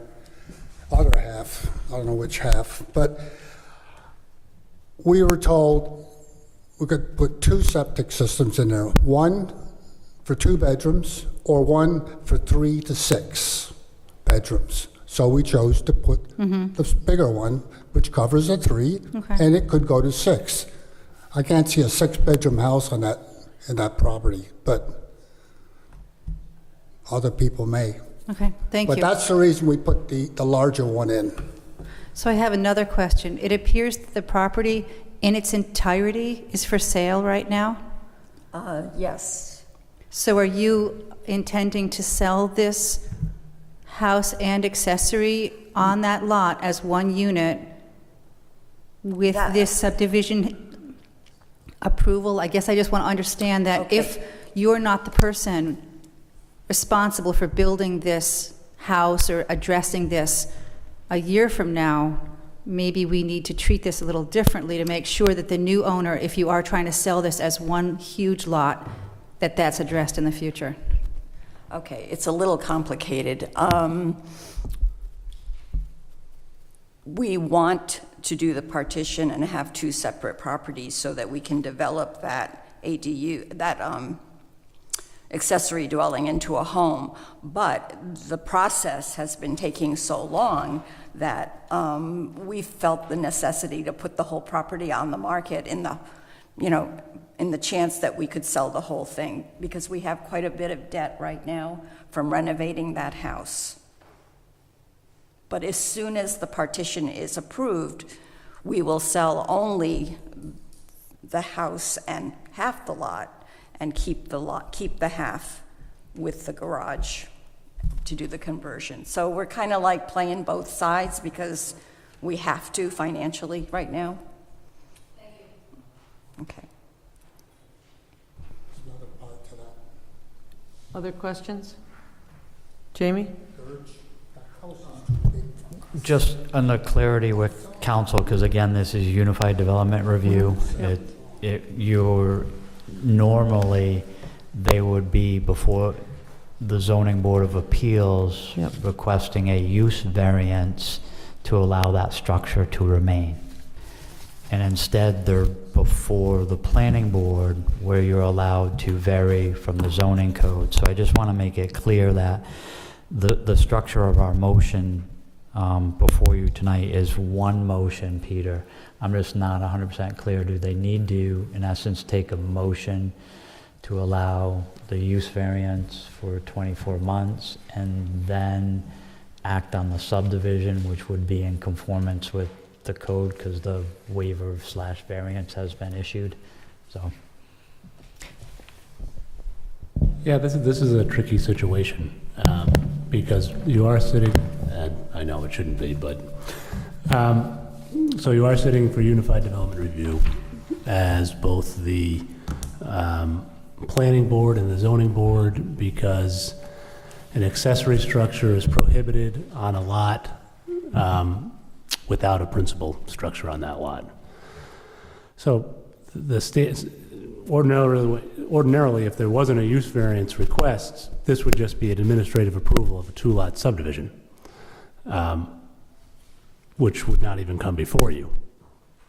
But because there's this request to have an accessory structure on a separate lot, it needs to come before you, and you need to act as both the planning and zoning board. Now, when you make the zoning relief findings, you're going to have to make your ordinary findings plus the zoning relief findings for a use variance. The findings for a use variance are really stringent. And the key finding for a use variance is that there's no other economically beneficial use for the property. The reason you make that finding for a use variance is because it's anticipated that you are going to allow a use prospectively that's not allowed in the zone. It's something that's supposed to happen very rarely. Now, there's a number of different ways you could reach the same result as this. For instance, they could develop as an accessory dwelling unit. If they had done that first, they wouldn't even be before you. They'd just get administrative approval. The other thing you could do is you could approve this and just say, as a condition of approval, within X date, you need to convert that accessory dwelling, that accessory structure into a dwelling. That way you're not creating a use at variance to the zoning ordinance, in perpetuity. You're just giving them a little bit of time to record the subdivision and then make it conforming. So I think that's what staff has proposed. And I guess that's what works financially for the applicants. But Question. If planning board members don't have any comments at this point, this is a public hearing if there is anyone who wishes to speak to this issue. I just have a question. You said if they tear down that structure tomorrow, they could just walk in and get internal subdivision, subdivide the lot internally, and they don't have to come back in front of planning. Absolutely. Right. Yeah. What about the driveway? Don't you have to do the driveway? Even without tearing down the lot, if they had made it an accessory dwelling unit first, which is allowed by right, they could turn that into an accessory dwelling unit, and then they could subdivide after that without coming to the planning board at all. So it's really just a quirky timing issue. I'll ask again if there is anyone who wishes to speak. Just come up to the mic and state your name for the record.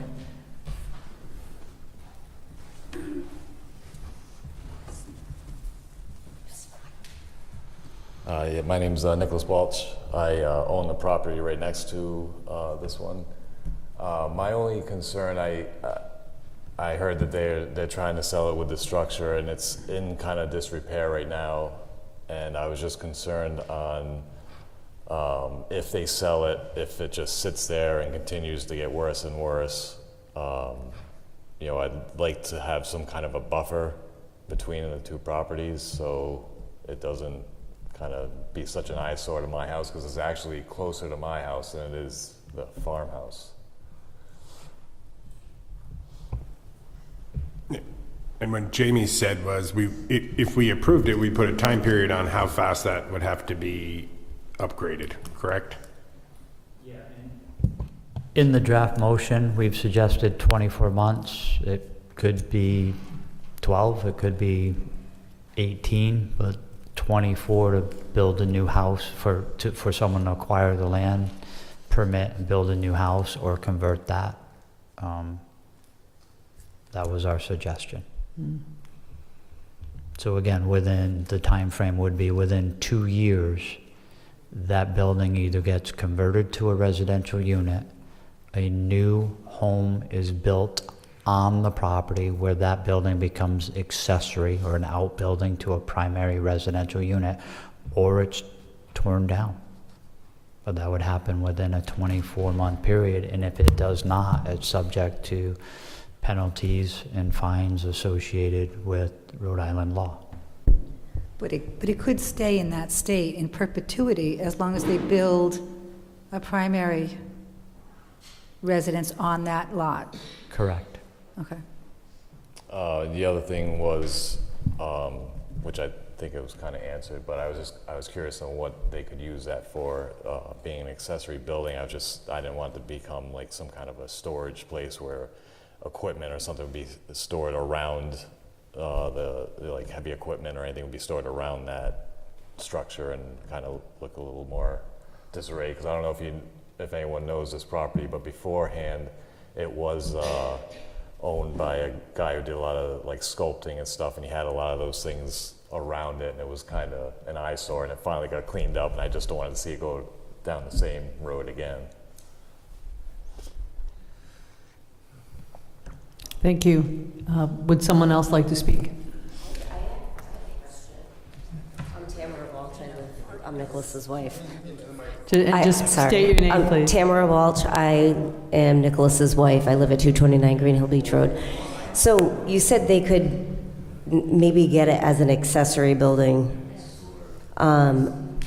Would that be an option for us to add to our property since it's closer?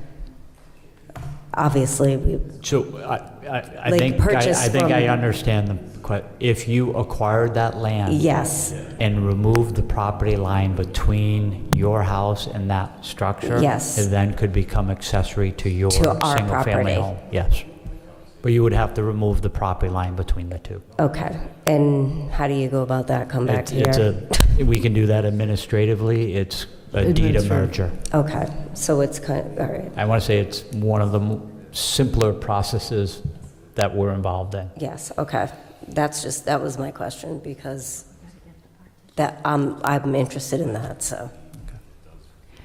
Anyone else wishes to speak? Oh, I was just asking if it was the accessory. I'm Mike Borelli. My daughter and son-in-law own the house. I'm the original owner. That lot has a fuel tank buried in it. And it needs to be removed. Somewhere between the street and that barn, there's a fuel tank. The farmers had it years ago. I've been there 46 years. The original owner, when I moved here, was Ballantyne. There was a gas pump there. And as far as I know, it's never been removed. So somebody needs to do whatever they're going to do to find out. Thank you. Good to know.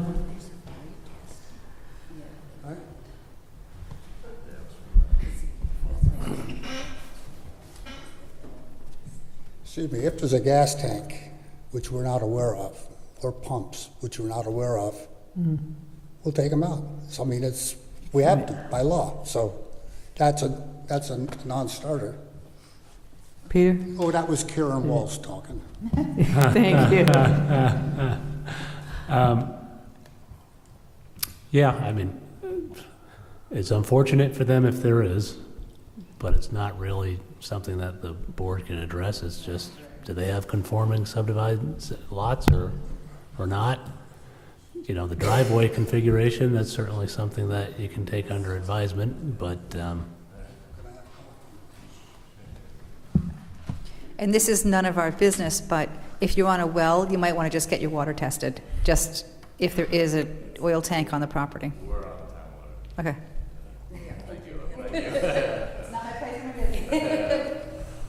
Thoughts with regard to, can we make this motion acceptable so that they are able to choose a path forward? They have a couple of choices. Is the 2-year period within reason? And also, if there are no other comments, I'd entertain a motion to close the public hearing. Motion from Peter to close the public hearing, second? Second. Second from Joe. Any further discussion? Hearing none, all those in favor say aye. Aye. Aye, motion carries. So I think we can make this acceptable with the right conditions of approval. So Jamie, when you talked about 24 months to renovate, in fact, in reality, once they apply for a building permit and receive the building permit, that's what would actually have to happen. If that happened, then they would have another year or so, whatever the building permit process is. So, I mean, we could possibly go with a little bit shorter of a timeline for them to obtain and get a building permit. And I'm going from what Peter said relative to what the findings of fact would be, that there's no other financial use, or financial hardship, whatever that wording was. Obviously we can't prove that, so the time frame seems to be appropriate, but along with that was that the structure, or that not be used. So even in that period, it shouldn't be used. It shouldn't be used for storage. It shouldn't be used for a workshop. It shouldn't be used for any other use, because we're not approving use. We're only approving it to remain unused for a limited period of time until it can be demolished or they can obtain a building permit. Yeah, I think that's right, because you don't want it to be a standalone lot that's used for something other than residential purposes. Right. But as long as they are agreeing to the condition that they're going to make it a residential lot, that should cover the issue. So I guess where I stand is I'm okay with going forward with the conditions of approval, that it not be used for, there can be no exterior storage, there can be no use at all until it's developed. And I would look, the shared driveway is obviously a requirement, so that the site drawings be redeveloped to show that. And possibly consider a shorter time frame, because realistically they just need to get the permit within that time period, not necessarily have the house totally developed. So, Madam Chair, hearing that, during the 24-month time period, the existing structure on the property may not, on the new lot, may not be used as storage, occupancy, workshop, and no outdoor storage of equipment, supplies, materials shall occur on the lot. And I'm also in favor of a buffer if the board so chooses.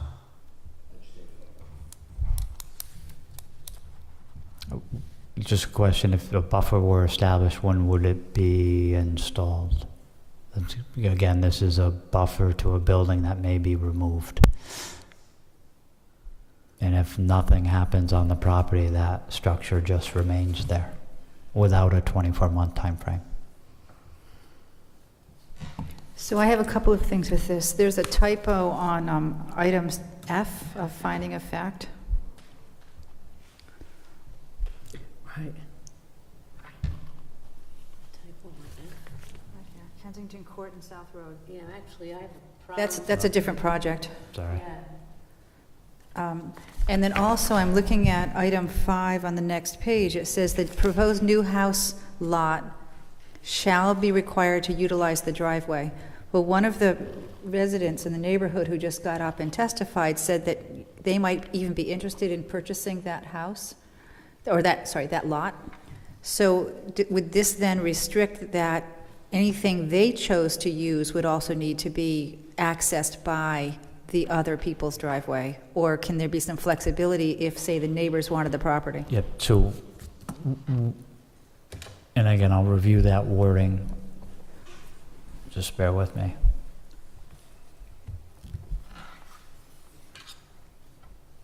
So the intent of that language, just bear with me. And I'm just going to read it aloud. The proposed new house lot to the east of the existing house shall be required to utilize the driveway to that house in a shared driveway configuration in order to accommodate safe stopping distance associated with the proposed new development. Safe stopping distance along the frontage of the new proposed house lot was not able to be accommodated within the control of the applicant, property rights / ownership. The applicant may apply for a driveway on the new proposed lot if the applicant/owner can demonstrate that the required land area associated with demonstrating safe stopping distance is either in the control of the applicant through ownership and/or deed. Areas inside of the town right-of-way shall be deemed to be under the control of the applicant. So if the neighbor were to acquire this, Susan, their sight line would be contained within the existing property that they're purchasing and the property that they already own. I also So they see- would be able to move a driveway to their frontage of the new lot. But I also see now, at the beginning of number 5, it says, "The proposed new house lot to the east shall be required to utilize the driveway in a shared driveway." Unless But they it says can- in a shared driveway configuration, which means they could also link it to their own shared driveway. It doesn't say which shared driveway, right? It's the shared driveway subject to this development, which is the existing house lot. But does I it, can clean up the language. but does it need to be? Could they link it to their own shared driveway over on the other side? That would be another application, and again, they'd have to prove that their driveway had sightline. It's not grandfathered in? Well, their driveway is grandfathered in, but adding another driveway to it is not grandfathered in. Oh, Tamara Balch again. I just have a question. If it just becomes an accessory to our lot, why would the driveway matter? Yeah, I think how that would be handled is that in the future, if they purchase that lot and they merge the lots, then they'd apply to Right, Jamie it's- and they'd yeah. set conditions Yeah. that are appropriate to Right. that application. Right, and I only brought it up because it is a buildable house lot. And so if you purchased that lot and then decided to build a house on it instead, you'd have to figure out the driveway situation. So some flexibility for you in the future. With regard to the findings, Peter, you mentioned the zoning use variance standards, and those would need to be incorporated into this particular motion. I won't speak for people, but I think what he's saying is because you're issuing this for 24 months, Yeah, I think it's that's a little bit different. I think you can get around that, having to go the full use variance because you're limiting it in time and you're also putting on the condition that it's not going to have any non-residential uses during that period. Okay, good. Any other thoughts from board members? Jamie, do you have any further modifications of this language?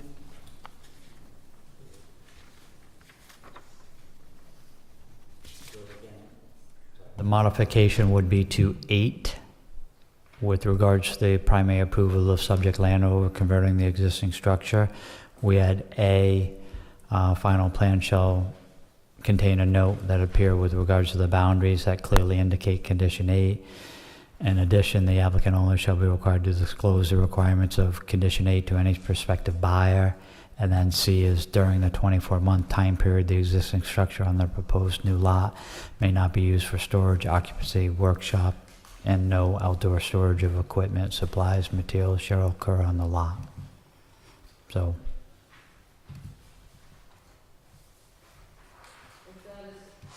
If that is satisfactory to board members, would someone like to make a motion?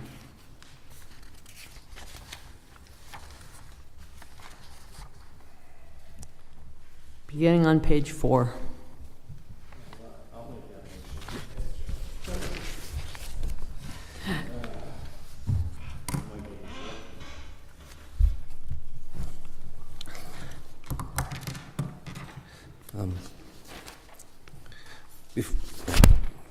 Is this 4 because that's a draft decision under consideration by the AO? No, it's You on the have a revised revised one that one, he Jen. sent out, that he gave us this evening. Okay. The South Kingstown Planning Board hereby grants preliminary plan approval for the Gordurian Walsh minor subdivision, a 2-lot minor subdivision for a single-family development located at 259 Green Hill Beach Road. Ademius, God, I apologize about the name, Walsh Living Trust, applicant owner. The approval is based upon a plan set entitled Existing Conditions and Conceptual Plan Minor Subdivision. The Gordurian, how do you spell your name? Artemis Gurgian Walsh. God, My first name? No, the Last name. Gorgian. Walsh plat, assesses plat 84-1, lot 28, 259, Green Hill Beach Road, South Kingstown, Rhode Island, prepared by James G. Flynn, Flynn Surveyors, Inc., 22 Stanton Ave, Narragansett, Rhode Island, 02882, and approved January 22nd, 2024. This approval is based on the following findings of fact and conditions of approval. Findings of fact A through J. Conditions of approval 1 through 9, and as amended as discussed tonight. We have a motion from Joe. Do we have a second? Second. Second from Caper. Any further discussion? Hearing none. All those in favor say aye. Aye. Aye. Motion carries. Thank you. Thank you.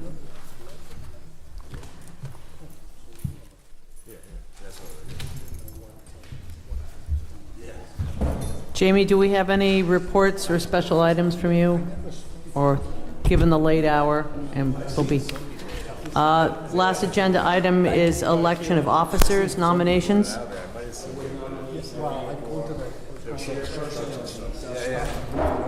Microphone, we didn't hear any of that. Nominate Marie for the chairperson of the South Kingstown Planning Board. I will second that. Second, a motion from Joe, second from Liz. Anything else? Nominate Susan for the vice chair of the South Kingstown Planning Board. Do we have a second? Second from Robin. Last one, I do think we have a secretary position. Somebody? I'll go ahead and take it. Liz, you're volunteering? Yeah, I Okay. can't Joe, nominate no, thank myself. you, Joe. And second? Second from Robin. All those in favor of the nominations, say aye. Aye. Motion carries. Just a reminder, we are meeting on July 31st, which is a Wednesday. We were bumped because of a meeting in this location on the Tuesday. It's a regular meeting. And at our next meeting, we will have a staff update on Old Tower Hill Road. And at our next work session, we have lots to discuss. No, they're not mine. Motion to adjourn? Motion from Joe, second? Second. Second from Peter. All those in favor say aye. Aye. Motion carries. Thank you, everyone.